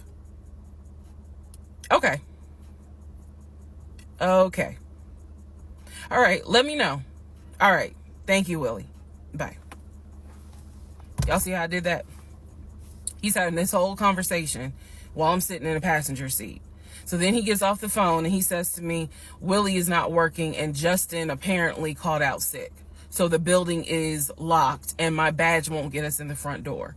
He was like, Willie's going to see if there's someone else that can open the front door so we can actually get in. He's like, my badge will get us on the floor, but it will not get us in the front door. No one ever called. So when he's getting off the highway, he basically turns onto Spring Street. Again, there's all kinds of shit I distinctly remember. He turns onto Spring Street so that he can then get on 75 South so we can go home. Never saw the office that day. But again, this is where he's saying that he keeps the company car. So when we get to part 21, I'll kind of go into detail about the whole company car a little bit more. Part 21, who the fuck did I marry? So the company car apparently was a charcoal gray BMW. I believe it was a 5 Series. It was a 5 Series. I don't know much about the sedans. Y'all know I wanted the X5 dark blue with the cognac interior. He got the BMW 5 Series charcoal gray. He sent me a picture of the car. So I did see a picture of the car. After this whole NCR building, take me to your office, that is what he's claiming, is that he leaves the company car at that location. He's saying that he drives from Riverdale to Midtown, switches out cars, and then drives from Midtown to Duluth. Those that don't know how Metro Atlanta is, basically Midtown would be in between where we live and Duluth. I only know that he left the house every day at 6:15. I know that I never physically saw the company car come to our home. Saw a pictures, plural. So when he told me that he got a BMW 5 Series, keep in mind, this is after I had been promised a dark blue X5. So I was a bit salty. I don't care if it is a company car. I was a bit salty. I will admit that. Because I felt like you get to drive the car that you know I really want, which is a BMW. And so he would call me from the car. He would tell me, yeah, I may just drive home in this car and not switch back to his personal car. He was like, I don't know. He did that a lot. And I realize now in 2024, he did that because he knew how excited I was to actually see the car. Because shit, I wanted to test drive it myself, to be honest with you. And he knew that. So, reactions. So he would say stuff like that, like, man, I'm so tired. I might just drive the company car, go ahead and go home. And then, just let me park it in a garage type thing. So eventually he stopped doing that because I didn't want to hear nothing about that car. I'm driving a Nissan and you driving a BMW after you promised me a BMW. So I don't really want to hear nothing about it. So in terms of the company car, I did see that it was according to the pictures, a charcoal gray BMW 5 Series. If you're asking me the exact model, I don't know. But I know it was a 5 Series because I know the 7 Series is slightly longer. So it's a 5 Series sedan. So after the whole situation with the cemetery to see his grandmother and grandfather's headstone, then there was the NCR, the office is open, oh, it's not open, Justin ain't working, Willie ain't working. Willie is supposed to be head of security, but he ain't working. Okay. So at this point, I'm already numb. It is important for me to point out how numb I became dealing with him. Mind numbing, because I just got to a point where it was like, there's always something. There's always something. So of course we're not going to go to the office because there's going to be something. So this is the end of February. My birthday had already passed. There clearly was tension on my end, not so much tension on his end. So I get home a couple of weeks later. We are now in the beginning of March. This is something personal about me. The only way you would know this is if you know me. I have been dying to go to London and Paris. I had a layover in London when I did a study abroad, but it's not the same. I want to go to London and be a whole tourist. I don't care. I want to see Buckingham Palace. I want to see the Tower of London. I want to see Paris. I want to see the Palace of Versailles. This is something, if you know me, you know, she wants to see Paris. She wants to see London. So I get home from work. This is the beginning of March. I get home from work, and on the counter is a folder with like a little bow on it. And I'm like, oh, what is this? Is this like mail? Like, was this something that you got at work? He's like, nah, it's a surprise for you. I open up the folder. Inside the folder is like a trip itinerary. It is not an actual booked trip. It's like an itinerary. A trip for two to go from Atlanta to London. The trip should have happened, and it was the month on there was like July. So it was a summer trip. So he tells me, I'm going to take you to London. He was like, I wanted to take you for your birthday, but certain things fell through. He was like, so this summer in July, we're going to go to London. He was like, I've already made a reservation for us to stay at the Savoy. Again, there's certain things that my brain just was like, remember that. He said, I've already made a reservation for us to stay at the Savoy. I didn't know, as much as I want to go to London, y'all, I didn't know anything about the Savoy. And so I remember going to look it up because I was like, what is the Savoy? Well, apparently the Savoy is bougie, very bougie. So I was so excited. I cannot tell y'all how fucking excited I was when I saw that he had printed out British Airways. Like, he was speaking my language. I am one of those people, I'm a planner. So when he's saying, I'm going to take you to London, and he took the time to research flights and print it out and research the Savoy and print it out. And there were different, not excursions, but there were different things that you could do. You could go see the Tower of London. You could go see Buckingham Palace, changing of the guard. We could go have high tea at certain places. He was like, I don't really want to go, but I know you're dying to go. So he was like, you know, I love you and I would do anything for you. Blah, blah, black sheep, have you any wool? And so he was like, I'm going to take you to London in July. The trip did not include Paris. That's fine. But I was so excited. So excited. And so this is the beginning of March. I was like, this is great. Hopefully this happens. I knew I needed to renew my passport.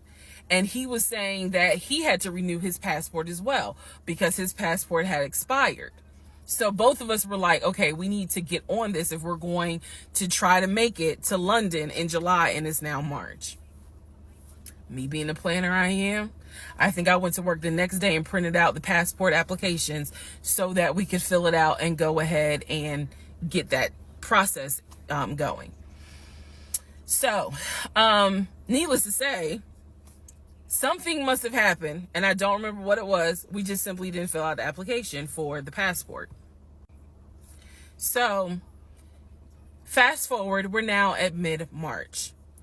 Mid-March, the decision was made that my mom, who lived in Arkansas, was coming to visit us. She would be coming, I believe, the second week of April, and she was going to stay a week, and then a few days. So like maybe a total of 9 days. Not quite 2 weeks, but a little over a week. So she was coming in April, and I was excited. Legion was excited because he was excited to physically meet my mom. He had talked to her on Zoom. He had talked to her on the phone, but he was excited to physically meet my mom. And my mom was excited to physically meet her son-in-law. So this is mid-March. I'm going to go into part 22 where I explain what happened with Facebook Messenger. Part 22, who the fuck did I marry? So now we are in March. This is right after he had surprised me with the announcement of we're going to go to London for a trip in July. Because we definitely didn't do a honeymoon. We definitely didn't do any sort of trips together. So the idea was we're going to do a trip in July together. One thing about Legion was that he was the guy who was like, I have nothing to hide. I don't lie. I don't like liars. If we're in a relationship, then everything should be out in the open. So I've always had his cell phone passcode. Never felt the need to look through his cell phone. And funny enough, I can tell y'all right now, disclaimer, I will never go through a cell phone again. You cheating piece. So anyway, so one day, this is mid-March, going like around March 20th. So we're heading towards the end of the month. He was in the shower. Keep in mind, my mom is coming for a visit in April. So he was in the shower and he received a text message on his phone from a woman. The text message, because it was a preview. So the text message was something where if you didn't know the context of the text thread, you could either go left or you could go right with it.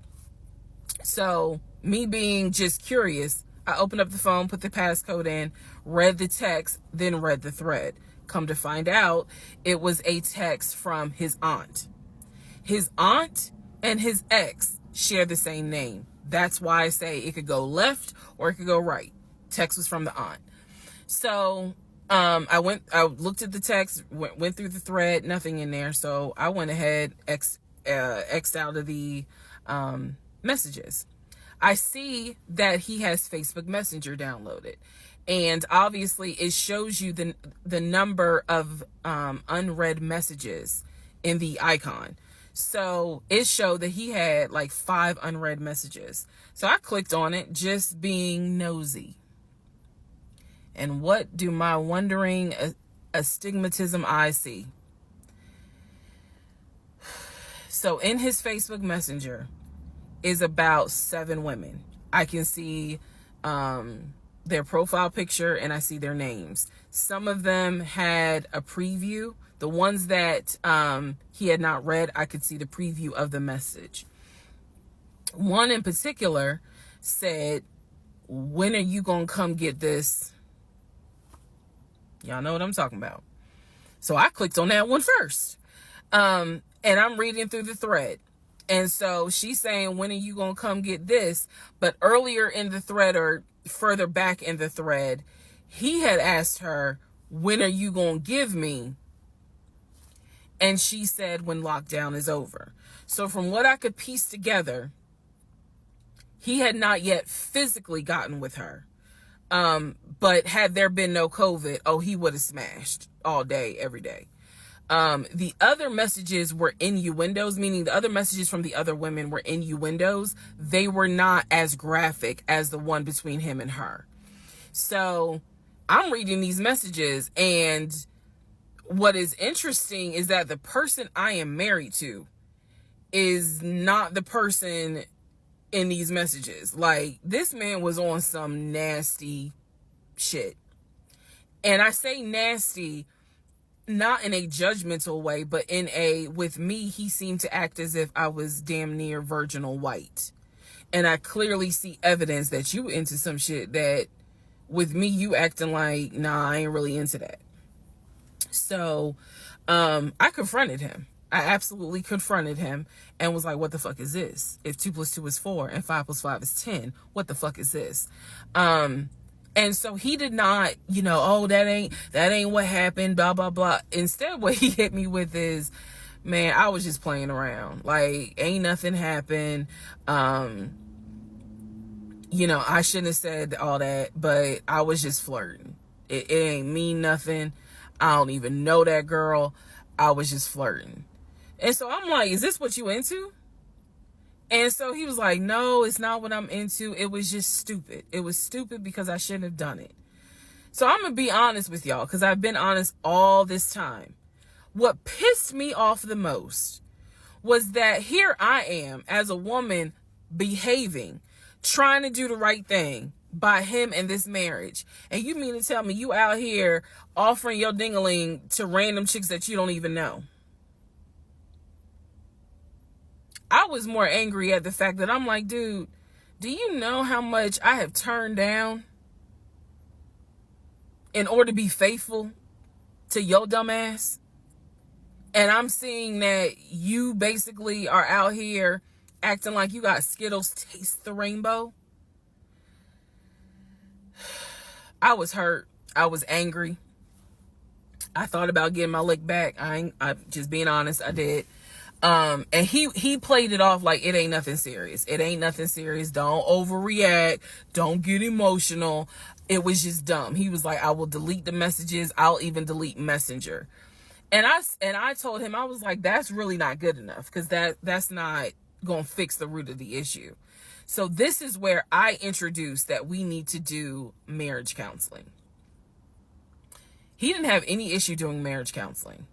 We did not do premarital counseling, but he was like, that's fine. He was like, I don't have no problem doing marriage counseling because if anything, it can help us. So I thought that, okay, he may not have physically cheated from what I could see on the messenger. He may not have physically cheated, but he damn sure got caught, doing a little something, because they had exchanged pictures. So y'all know what pictures he sent. And I was disappointed because I don't like men that send those type of pictures. But anyway, that's another issue. So we agreed that we would start marriage counseling. We also agreed that we would put on a united front when my mom got there. In other words, we were not going to argue. We, let's just act like everything is fine.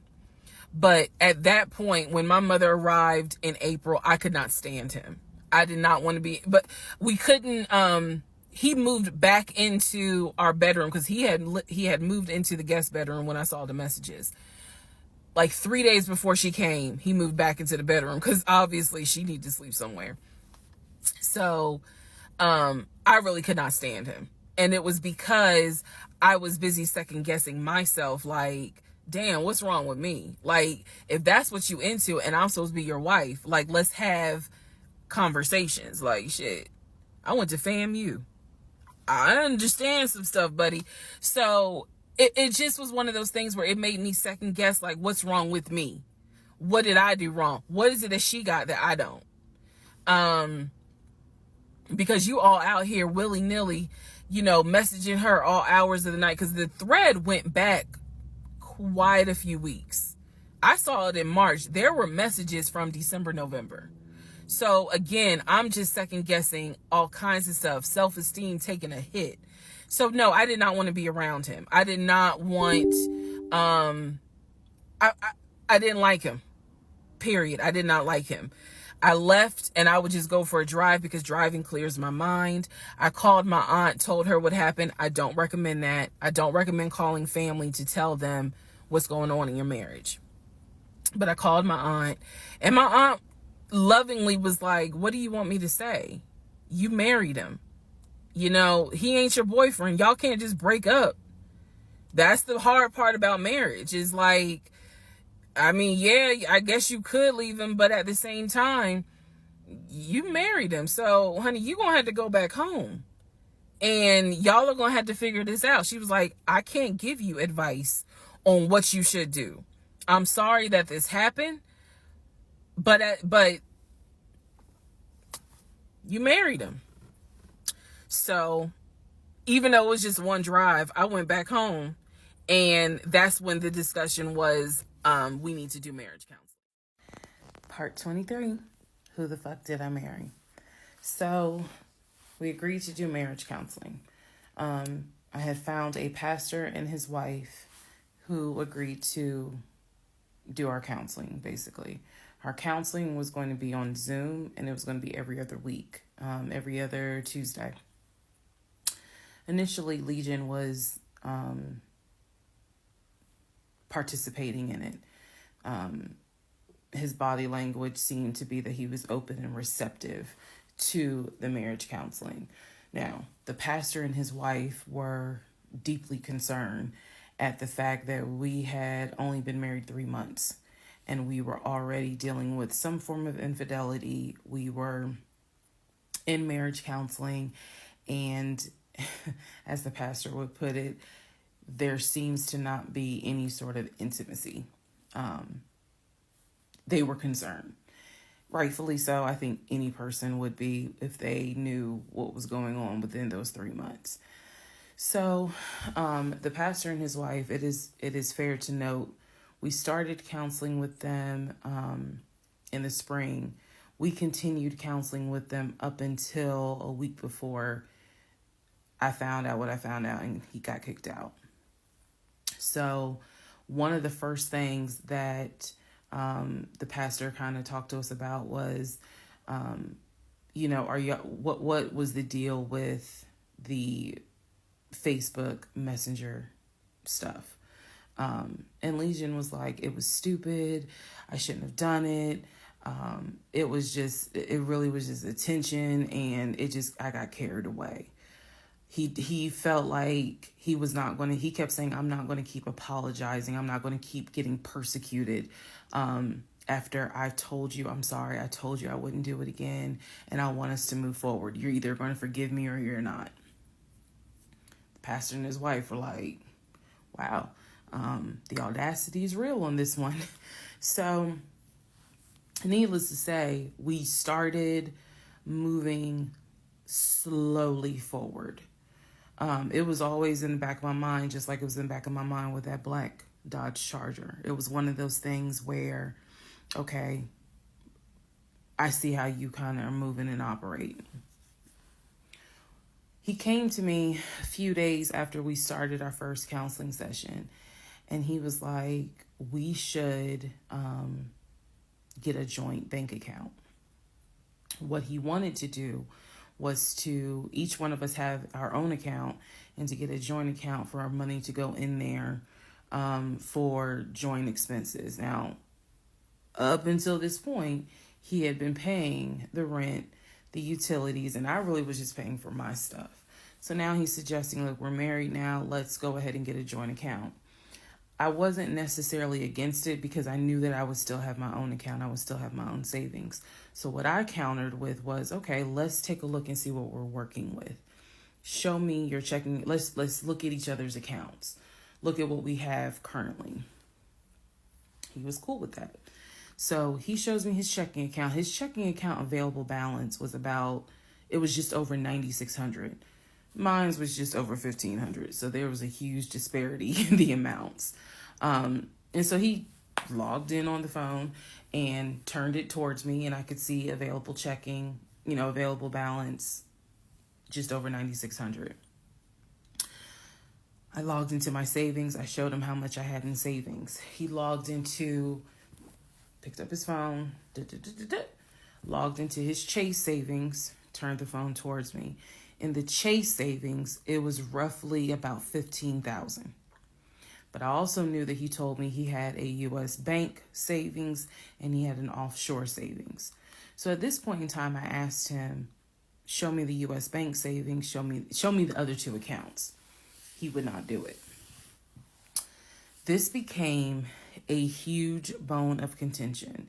He would not show me the two accounts that he claims has the most money in there, the accounts that he claims has money for a house in there, because he still was mentioning, hey, we need to get on this house thing if we're going to move when the lease is up.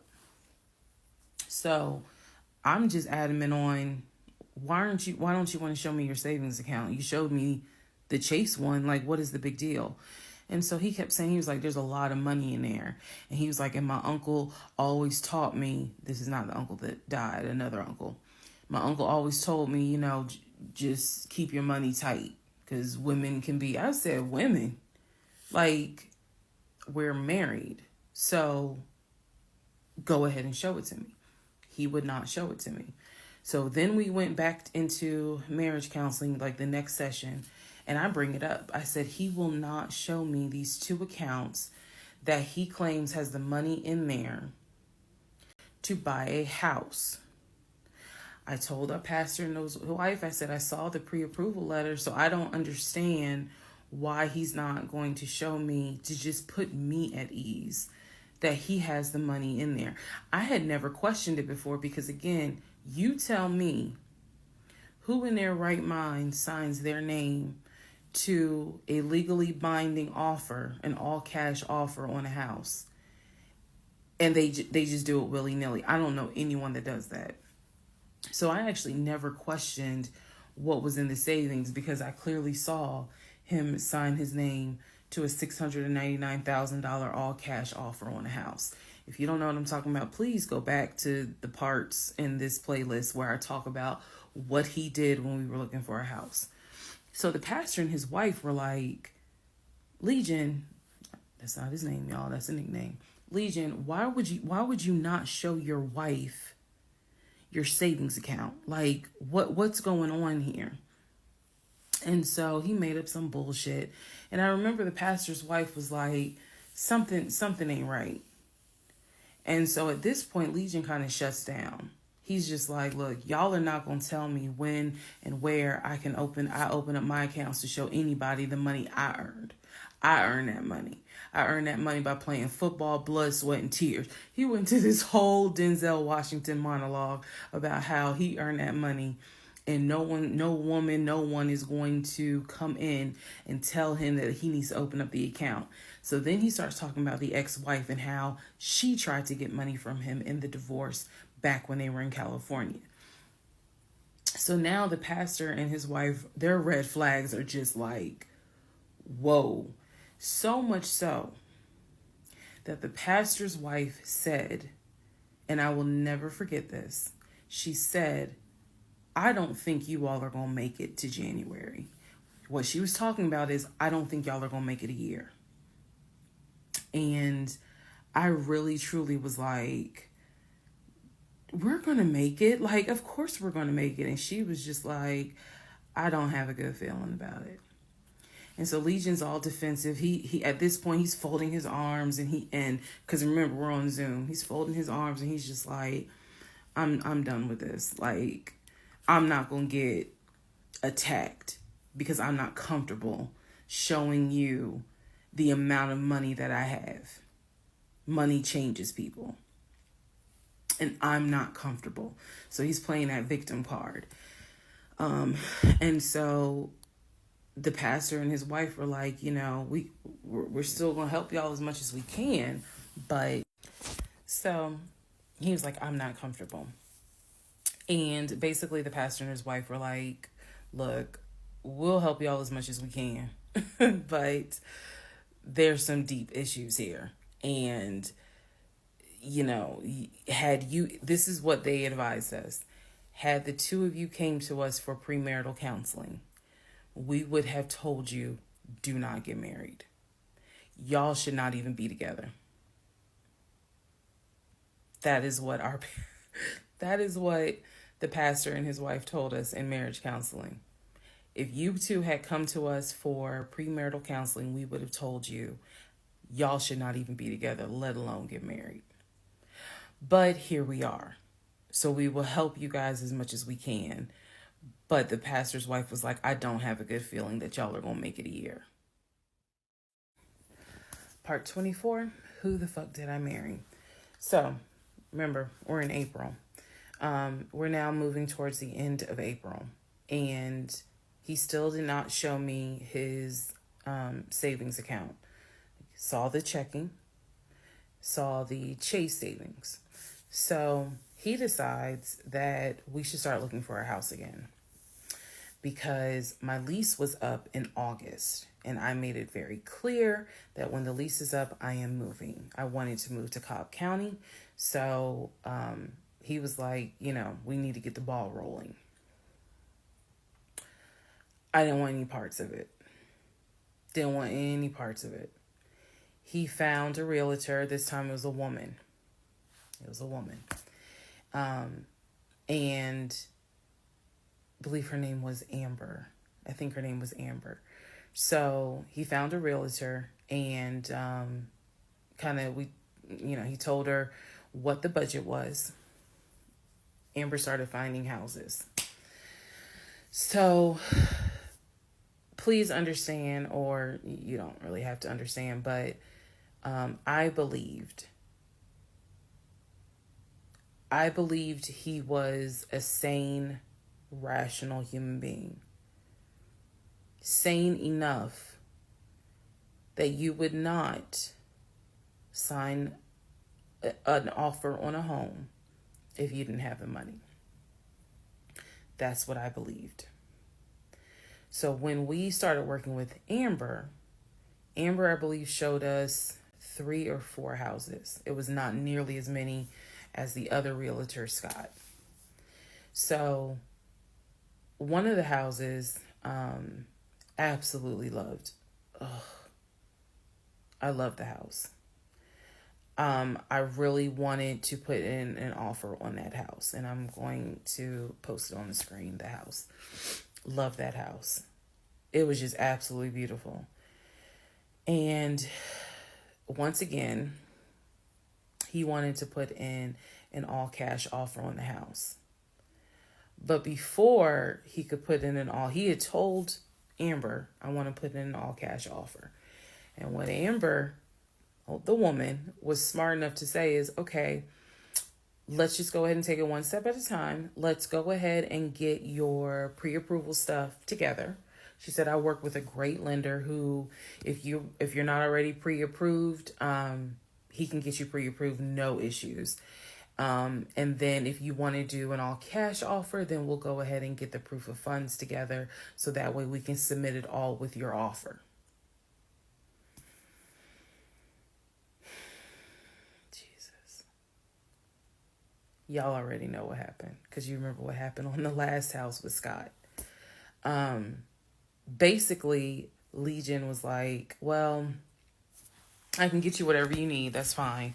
But I really don't want to submit proof of funds unless they accept the offer. Amber, and I don't know where she is. I don't even know if she'll ever see this video. Anyway, let me keep going, and I'll explain why that woman has a special place in my heart.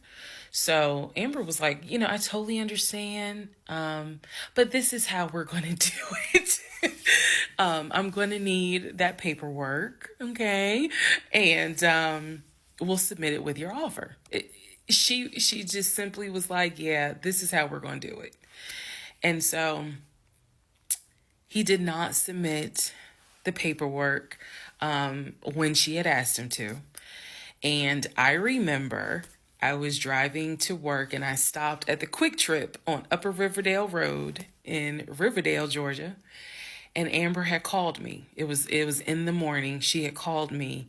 And I believe with all my heart that Amber knew something was up, but she also knew I did not know what was up. So she called me, and she was like, I just don't understand. Like, if he has the paperwork, like, you can submit the paperwork. But the issue was the Chase paperwork that I had was from a year prior. So my understanding was that it pretty much was no good at this point. So she said, all he has to do is just email it to me or take a picture of. She was like, I just need to know that he's able to back up his offer. And I said, I totally get it.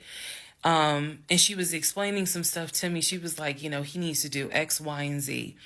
And so I said to her, I remember I said, I don't know what's going on. I said, I'm going to get down to the bottom of it, but I don't know what's going on. And so let's put a pause on this whole thing. Let's put a pause on looking at houses. Let's put a pause on getting his pre-approval letter, because I'm not sure what's going on. And she got quiet and she said, okay. I said, and I know this sounds weird. And she said, no. She said, that is actually very smart. She said, do your research. And if I can be of assistance, call me. She said, whether you buy a house with him or you buy a house on your own, I will be more than happy to represent you. I don't know where Amber is today, but that one sentence, I felt like just woman to woman, she was basically telling me something ain't right. Baby, something ain't right. And now you need to open your eyes. I'll be more than happy to work with you. If y'all get your shit together, I'll work with both of you. But whether you buy a house or not, do your research and then let me know what I can do. That was our conversation at the Quick Trip on Upper Riverdale Road. So I got off the phone. That was the last time that we worked with any sort of realtor. That was the last time that we looked at any sort of house. And I don't remember exactly what happened after that meeting that day. I do know that when I went home, I simply told him, I don't want to look at a house right now. I said, I think it's okay if we rent. We'll just find a house in Cobb County and just rent for a year. And let's build, save some more money. Let's not worry about buying a house right now. And basically what I was trying to do was save face, because that was the first time with Amber that I actually was embarrassed at the fact that he and I, because I felt like I was complicit in the fact that I'm going to look at houses with him. I felt like we are wasting these people's time. I did not mean to waste your time. I clearly see my time as being wasted, but that doesn't mean I need to waste your time. And I felt embarrassed at the fact that we wasted her time coming across as serious buyers. When time came to put up or shut up, nothing was put up. And I knew nothing. I had nothing to add to add to this, because we're talking about a $650,000 house, and I don't make that. I don't make anywhere near that. So it just became one of those situations where I was trying to save face. I was trying to save face with my husband, and I was trying to save face with Amber. And so I did say to him, let's just rent for another year, and then let's see at that time where we are, if we should go ahead and buy. So now is when shit is about to get real. Part 25, who the fuck did I marry? So we weren't looking at houses anymore. We were not working with a realtor anymore. The end of April, I had decided that I wanted to look for another job. I did. The reason I wanted to look for another job is petty. It is. I wanted to look for another job because I was pissed off at the fact that I had basically was dependent on him to help with the car note. So I wanted to look for another job where I could afford life all by myself, including that car note, basically where I would make more money. I told him that I was going to start looking for another job. He laughed. And his exact words were, "You're not going to leave Georgia State Patrol." He was like, "I swear you love them niggas more than you love me." He laughed. So that fueled me even more. So I was hitting the pavement hard trying to find another job. I was applying to all kinds of places. Got a phone call from my current job. So this is how I ended up in my current job. Got a phone call. They had sent me an email with a background packet. The background packet was long and extensive, but in the background packet, it asked for my spouse's full name, my spouse's date of birth, and my spouse's social security number. So I showed it to Legion and I was like, "I need your social because, I'm applying for this job. It's a great job. It's way more money. And, we're talking about moving anyway to Cobb County. So this is a God thing." He did not want to give me his social. I showed him the paperwork where I was like, "Look, because we are married, I can't lie on here. So help me." So he writes down his social security number on the background packet. And I eventually turned it in. I had scanned it, saved it in my email, and sent it in. And I looked at it one day, just going through it, just making sure I didn't really miss anything. All T's were crossed, all I's were dotted. And I looked at his social, and something about the social seemed different than the social security number that I remember seeing when we did our marriage license. And so for those who you remember in the previous part, I said I had ran his social security number from the marriage license. Nothing came back. So I thought that I had written it down wrong. Basically, what it is that the first three numbers were different on the background packet than what was on the marriage license. If you don't know this, here's a little trivia. Your social security number, the first three numbers, pretty much are dictated by the state you were born in and the state that issued your birth certificate. So he was born in Pennsylvania.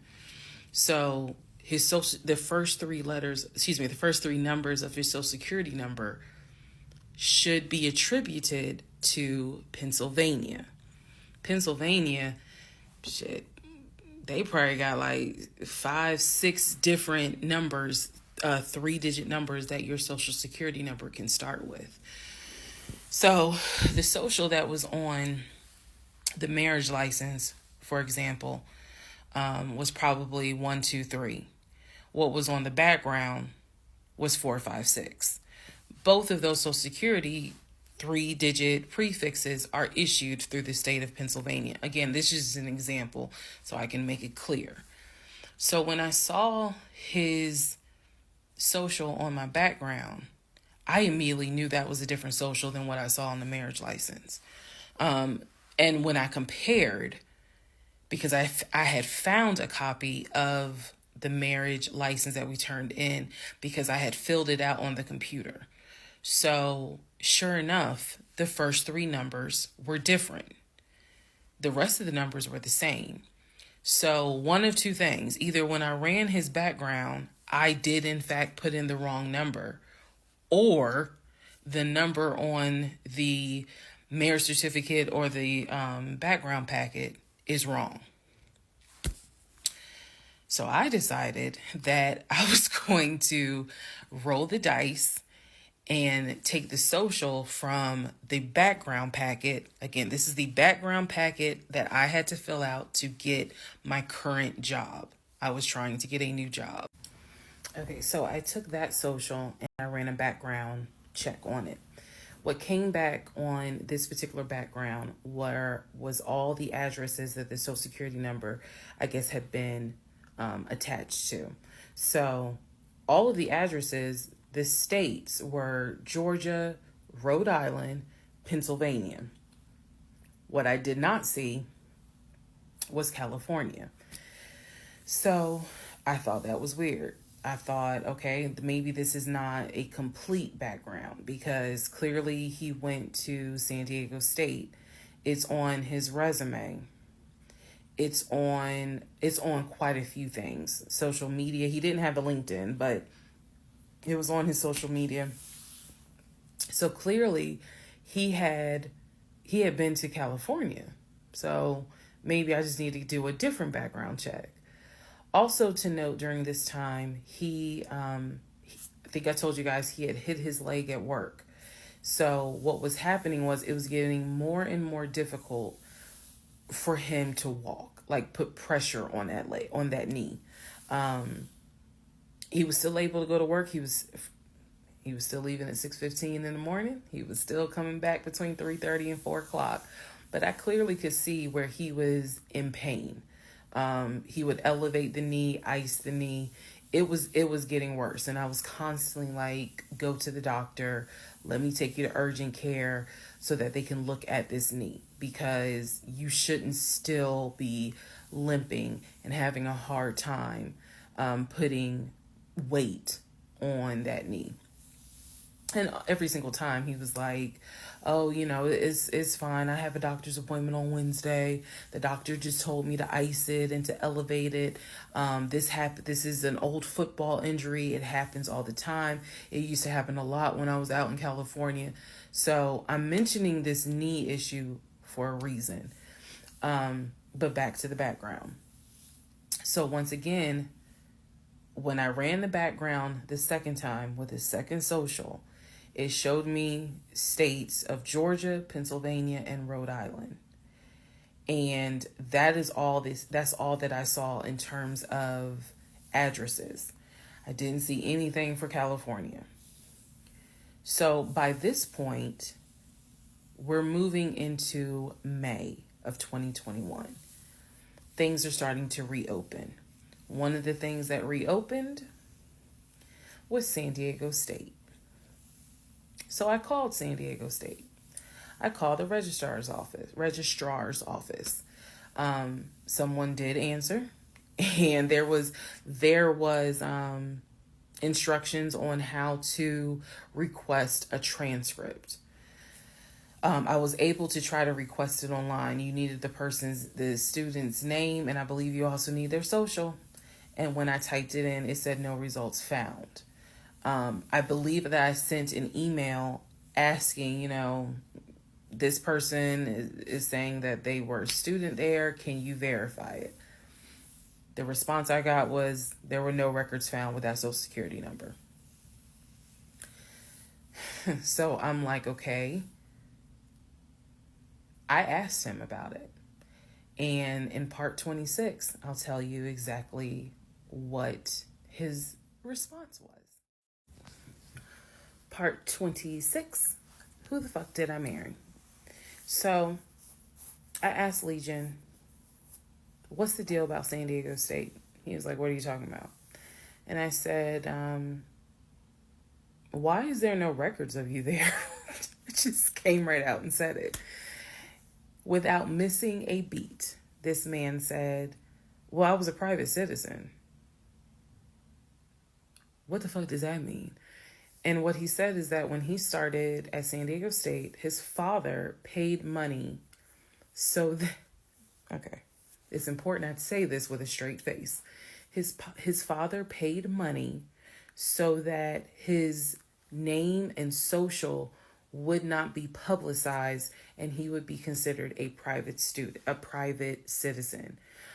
He said that he had a card where all he had to do was show the card. He does not have to give his name. He does not have to give any information because he had that card.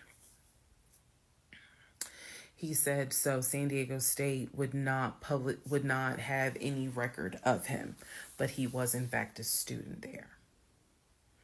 I said, and you claim that you played football. He was like, I did play football.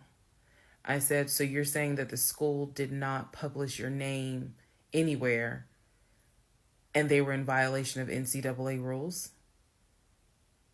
And he was like, why are you asking all these questions? And I said, I'm just curious. Meh, I'm just curious. You're saying that you were a private citizen, but yet how were you in compliance with NCAA if you were a private citizen and they did not publish your name on any roster? So that was his excuse. He was like, all I can tell you is that I was a private citizen. My dad paid for it. Okay. So now I know that San Diego State has no record of him. Now I know that his social security number, at least the one that's on my background packet, only shows that he only shows that he lived in Georgia, Rhode Island, and Pennsylvania. Okay. So at this point, the pain in his knee is getting worse. It's getting to the point where when he would come home from work, he would take a shower and immediately get in bed, elevate his knee. He was not even eating the way that he used to eat. It was getting to the point where at times, if you remember when I told you all about the miscarriage, they gave me pain meds because I had taken that pill. But the pain meds I was allergic to, so I couldn't take them. But I still had them. So the pain in his knee was getting to the point where he would take one of those pain meds just to get through the night. He was constantly in agony, constantly kind of tossing and turning, so much so that in May he moved into the guest bedroom because I couldn't deal with the tossing and turning thing. And he just said he was more comfortable there. So what at first was I hit my knee at work turned into, no, it was an old football injury. This has happened before. Turned into, it's painful for me to walk on it. Turned into, it's actually hard for me to work on it. But he was still going to work at 6:15 every morning and coming home between 3:30 and 4. So it is, again, I'm just giving you guys the chronological order of how all this happened. So at this point, we're not looking for a house. I still have not seen the 2 savings account. I'm pretty sure there's no money in those savings accounts. But again, he was going to put in an all cash offer with Amber, the realtor. So I really didn't know what to believe, but I believed what I saw, which is I saw that background is not showing where he went to California. So at one point in May, it was close to mid-May, he calls me from work. He calls me from work, calls me while I'm at work, and tells me that he got a phone call from his stepson. The phone call from his stepson, the stepson was crying and was just absolutely distraught. And I'm at work in my office like, what's going on? And he says to me that the stepson informed him that his stepdaughter passed away. That she died from COVID. The stepson, this is the story. The stepson found her in her apartment because they had not heard from her for a couple of days. And she was unresponsive. He called the ambulance. They pronounced her dead when she got to the hospital. So he was calling to tell me that she had died. And he was also calling to ask me if I would object to him giving his ex-wife $2,000 towards the funeral. As I've stated before, and I still am this way to this day. I don't play about death. So when he told me that she died, I immediately went into the, all right, I'm sorry to hear that. Whatever we can do to help, let's help. Because surely nobody would make that up. So he was like, are you okay with that? He was like, we're married And the agreement was that anything over $500 would be a discussion. So 2,000 definitely. And I said, yeah, I said, that's totally fine. I'm fine with that. He was upset because, again, he was close with the kids. And my heart went out to his ex-wife. It did, because I can't even imagine. I cannot even imagine. So, part 27, who the fuck did I marry? So, here's where we are at, and here's what we can establish. Number one, I ran an initial background check on the Social Security number that was on our marriage license. Nothing came back. I subsequently applied for another job. In that job, I had to fill out a background packet. The background packet asked for my spouse's name, date of birth, and his Social Security number. The Social Security number on the background packet for the new job did not match the Social Security number that he gave me for our marriage license. If you are confused, I believe it's in part 25 or part 26 that I explain that. So we can establish that I then ran a background check on the new Social Security number that was on my background packet. It came back with states that the Social Security number apparently had lived in. Those states were Georgia, Pennsylvania, Rhode Island. Okay. I decided, this is now around May 20th, I decided to do another background check. And I paid to do another background check. This time, I did it with a different company, and not only did it give me the addresses, not only did it give me the states, it gave me addresses, and it also gave me names of people who were like associated with Legion and that address. One of those names was his ex-wife. I've always known, he's always told me the name of the ex-wife, but now I see it when I ran his background. I did a search for her on social media. She was not there.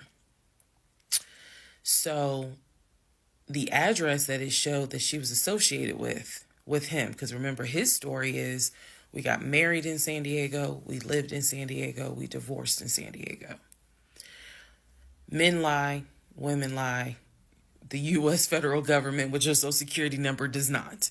So he's saying he was always in California. His Social Security number never showed that he was in California, according to the background check.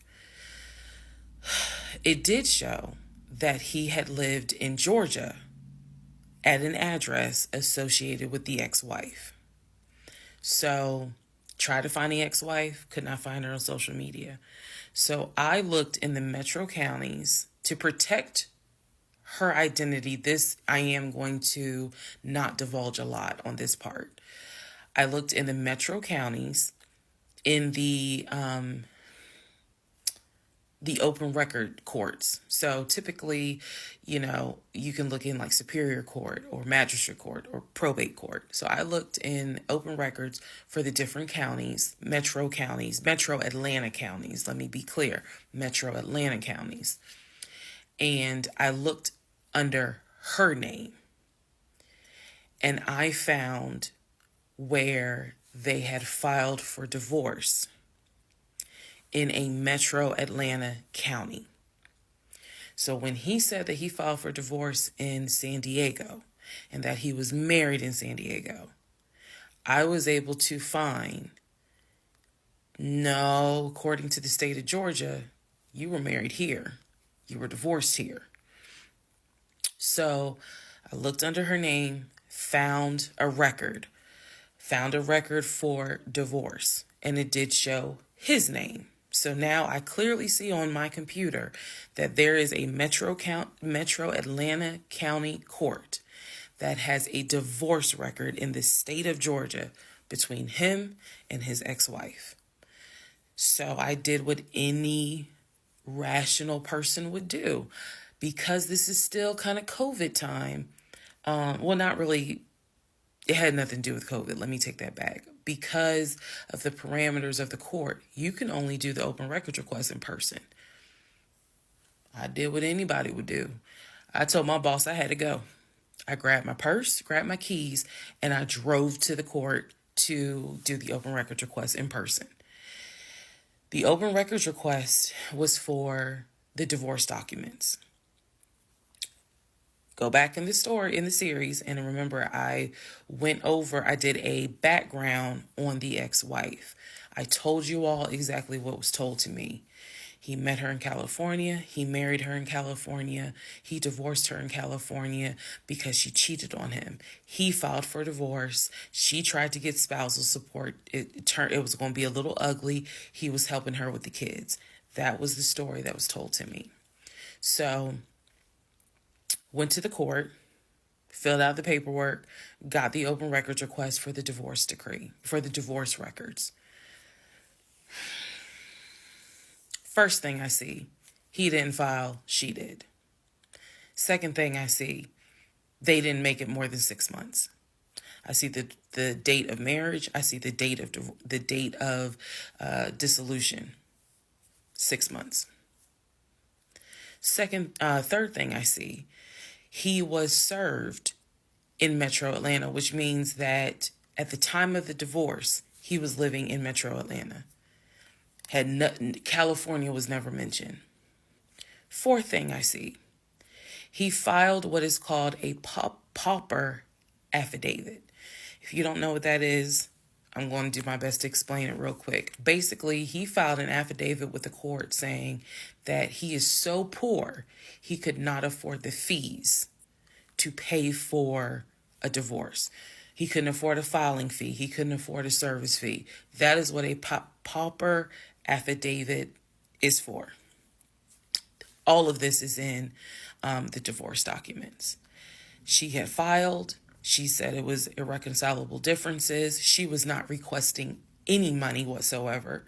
And both of them had signed a pauper affidavit. He was served in Georgia at his previous employment. According to the divorce documents, he was served at like a grocery store. That is what was listed as his employer. And it had a date of when he was served. So I see all of this in one day. I also see where on the divorce documents, she listed her name, her address, and her phone number. So I did what any rational person would do. I wrote down the phone number. There was a 50-50 chance that the number was already disconnected. She could be like me. I'm one of those people. Honey, you can sneeze at a 27-degree angle. I will change my number so quick, you ain't even know what hit you. You can talk to me at 5 o'clock, and at 5:05, my number has been changed. So she could have been like me, and the number is not even active. Or she could be like some people I know who have kept their number since kindergarten. Either way, I wrote the number down. I left the court, and I immediately went back to work. And the same friend who helped me when I had my miscarriage, I told her, I was like, I got this phone number. This is the ex-wife. She was like, girl, you better call. You better call and find out from her. Because I think she says to me, can't nobody tell you what is going on quite like the ex-wife. So, part 28 is the phone call that I had with the ex-wife. Part 28 of Who the Fuck Did I Marry? So, I had the phone number, went back to work. My really good friend was like, you better call her. You can use my phone, but call her. So I called her. She answered. Let me use aliases. And the conversation went like this. May I please speak with Barbara? This is Barbara. Barbara, this is Shirley. Shirley who? This is Shirley Jones. I am the wife of Legion. Silence. Then she starts laughing. And she said to me, and I quote, "If you were calling me, then I know it's bad." I chuckle and I said to her, "I'm not trying to bother you. I'm not trying to disrupt your life. I said, I am literally coming to you on some woman to woman shit." I said, because you are probably the only person who can help. She listened. She was gracious. And she said, "What is it that you need to know? Or what is it that you want to know?" And I said, "I understand that you and my husband talk and communicate." And she immediately said, "What? No, we don't." And I said, "Okay." She said, "One thing you need to know about Legion." She said, "Whatever he tells you, it is a lie." And she said, again, let's go back to part 1. I told you guys that when he introduced himself, or when we met, we actually had matched on 2 different sites. And he was under 2 different names. One was like the actual birth name. The other one was a nickname variation of that name. That's the name I know him by.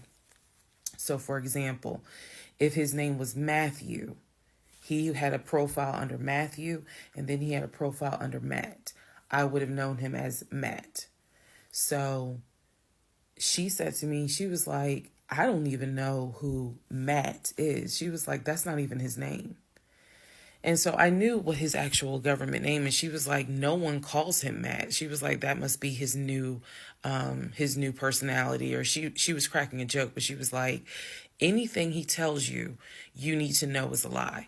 So I just asked her, I said, "What was your experience?" I said, "Because I can tell you the story he told me." And she stopped me right there. She said, "Whatever he told you was a lie."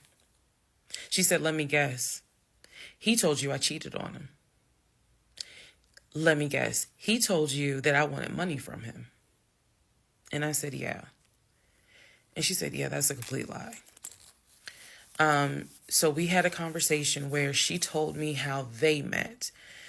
They didn't meet online or anything. I said, "Well, were you guys ever in California?" She said, "No." She was like, "That man ain't never been past the East Coast."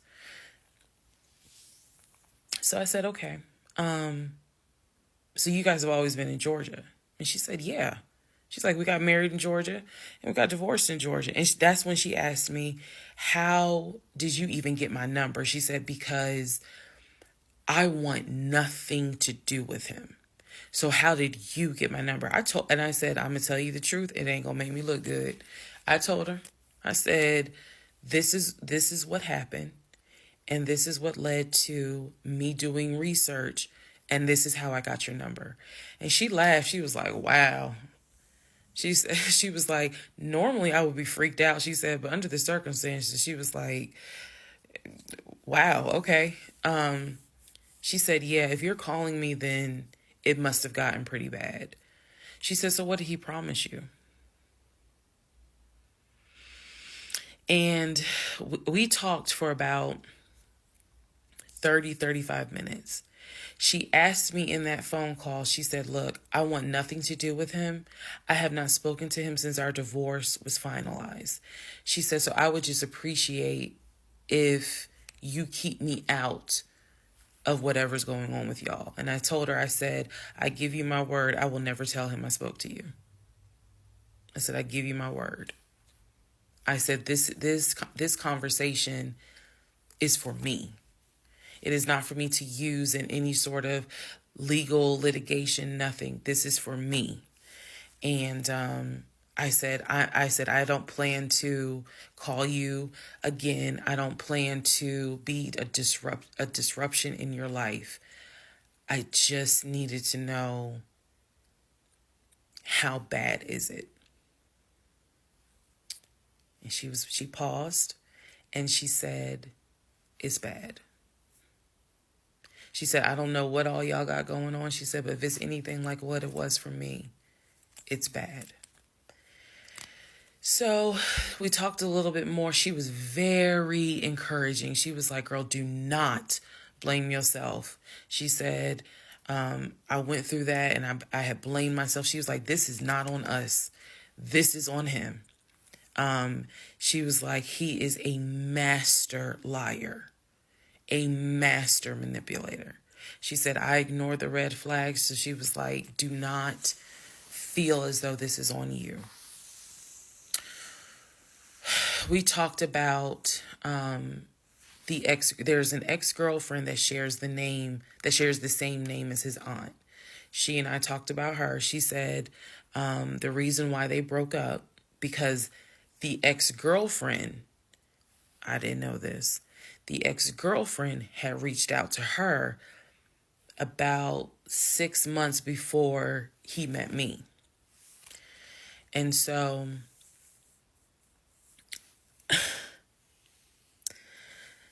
the ex-girlfriend lived in Douglasville. On Legion's driver's license, he had a Georgia driver's license with the Douglasville address. What he told me was that it was the address that his sister, because remember I told y'all his sister Shantae lives in Douglasville. She's a nurse, married with 2 kids. So he told me that the address on his license, it was his driver's license, was to Shantae's house. The ex-wife is telling me, no, that's the address for the ex-girlfriend. He had moved in with her and he created this whole narrative with her. She found out that he was lying and she kicked him out. And so I guess after she kicked him out, she then reached out to the ex-wife, kind of the way I did, for confirmation. And so the ex-wife was just telling me, whatever that man has told you, it is a lie. She said, I got out before it got too bad. She said, because once I knew he was lying, I was out. She was like, because he's never going to change. And so, again, conversation went on and on. And so finally, we were getting ready to get off the phone. And before we got off the phone, I said to her, I said, if everything is a lie, I said, I have one question for you. And she said, sure. I said, how is your daughter?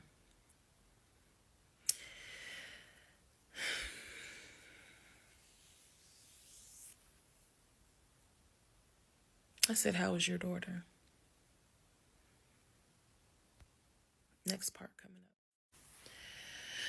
Part 29, who the fuck did I marry? So I asked her, how was your daughter? She said, my daughter's fine. And I said, okay. She said, what did he say about my daughter? And I will be honest with y'all, I didn't have the heart to tell her. So what I said instead was, oh, no, it was, with everything with COVID, I think he mentioned that she might have had COVID or was exposed to it. I downplayed it bad. I wasn't going to tell that woman that he said her daughter passed away. So I said, obviously I'm glad to hear that kids are fine. She said, look, whether you stay with him or not is your choice. She said, he ain't going to change. He ain't going to change at all. She said, this is what he does. She said, you're not the first. You're not going to be the last. She said, he did it to me. She was very, very encouraging because she was just like, you do not blame yourself. She said, we both ignored red flags, but it is not your fault. She said, this is on him. And so we, once again, I thanked her for her time, got off the phone. I took the long way home that night. I could not be around him. I could not be around him. I had to figure something out. I had to figure some things out. So I I took the long way home. What does that mean? It means that I probably could have taken 75 to 285, but I probably took 20 to 75 to 285 to 675 kind of like I just took the long way home. A couple of days later, because my mind was spinning. A couple of days later, at this point, I'm turning into the FBI, CIA, and Homeland Security all in one. Literally. I'm trying to find everything. And he's carrying on his business as usual. Nothing changed with him. He had no idea that I had spoken to the ex-wife. He had no idea I had gone to the court and saw his divorce documents. He had no idea. So, a couple of days later, I decided to look up his mother's obituary. Look up the mother's obituary. And down at the bottom where it talks about, she's preceded in death by, and it lists all the people, the family members that died before. And then it says, leaving behind to cherish her memory. It lists the husband, her husband, excuse me. Let me start over. It lists her husband, which is Legion's dad. It lists Legion's brother that lives in Philly and his wife, because again, this is she passed away in 2015. So it lists Legion, the brother in Philly, and his wife and daughter, her granddaughter. It lists Legion and his wife, I think it was like Latoya or Le something. It did not list the ex-wife I just spoke to. And it clearly said Legion, his wife, Latoya.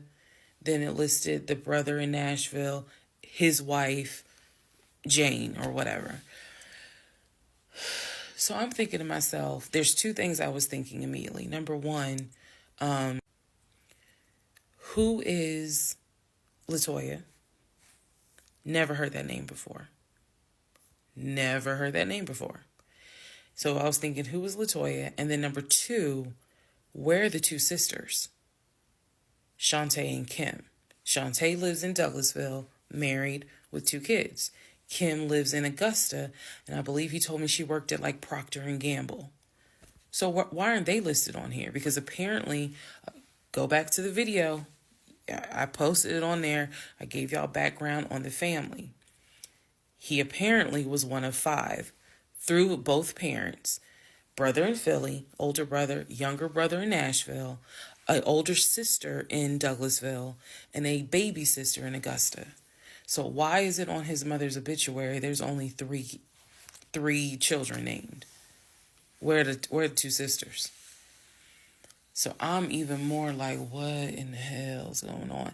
And then I started thinking to myself, why wouldn't they list Shantae? Like, they talk all the time, so I know that they're close because he talks to Shantae all the time. So I really was confused. Again, keep in mind, I'm trying to give y'all insight into how I was thinking May of 2021, because I still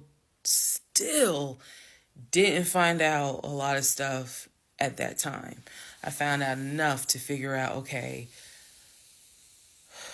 it's not a question of if he's lying. That was over. It's not a question of if he's lying. The question now is becoming, what else is he lying about?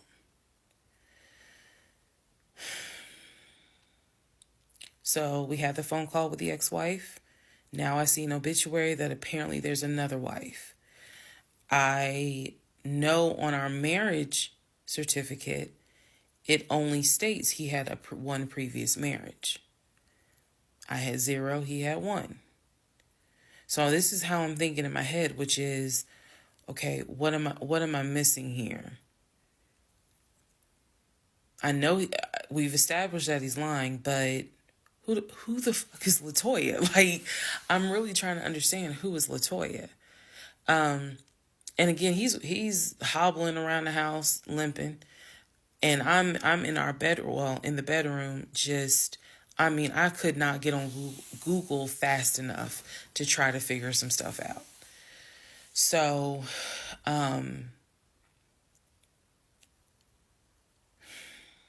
see the mom's obituary, study it, and at this point, I'm now trying to figure out, okay, what's the game plan?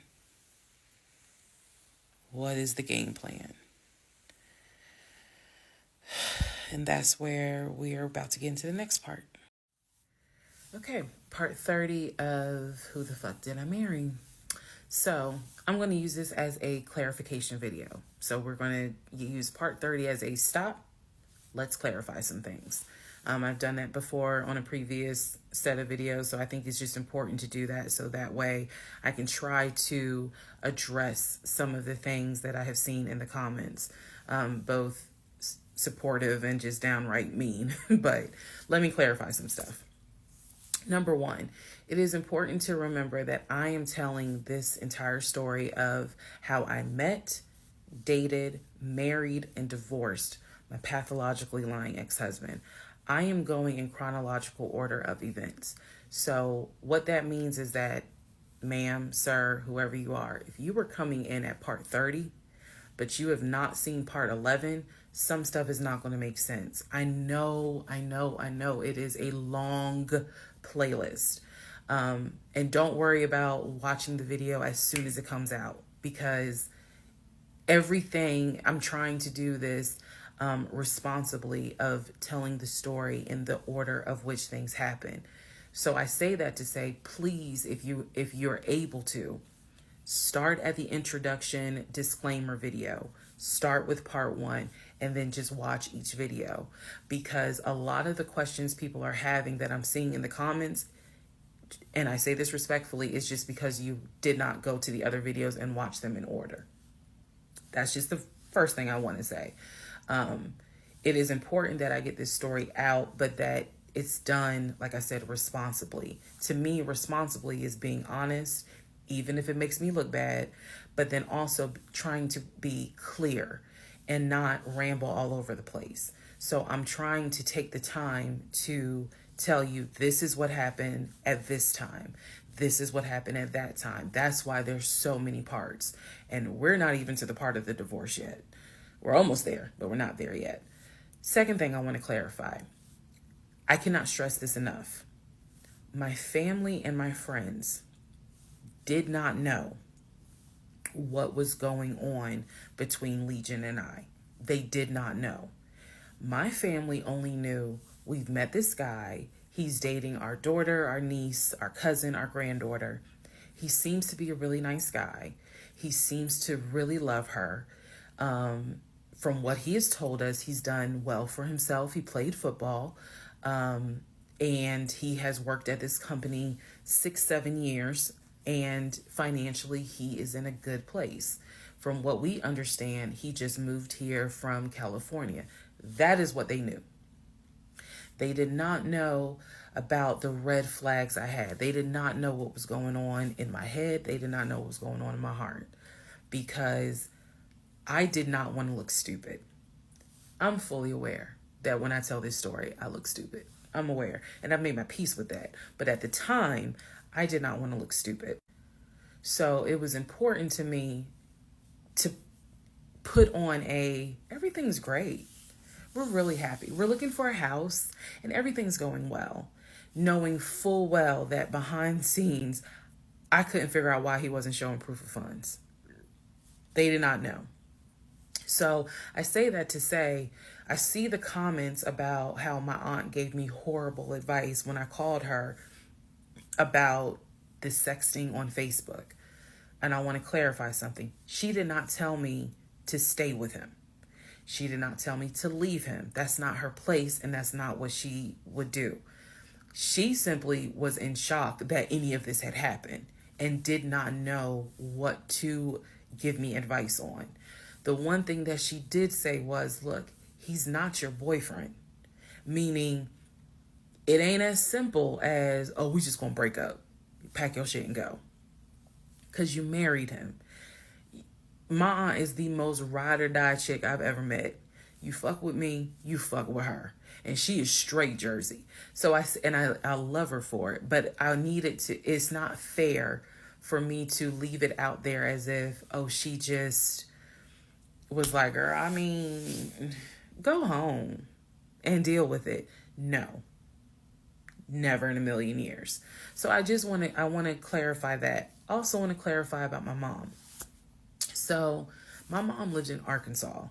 And when she came to visit in April, we were already married. This is her first time physically meeting Legion.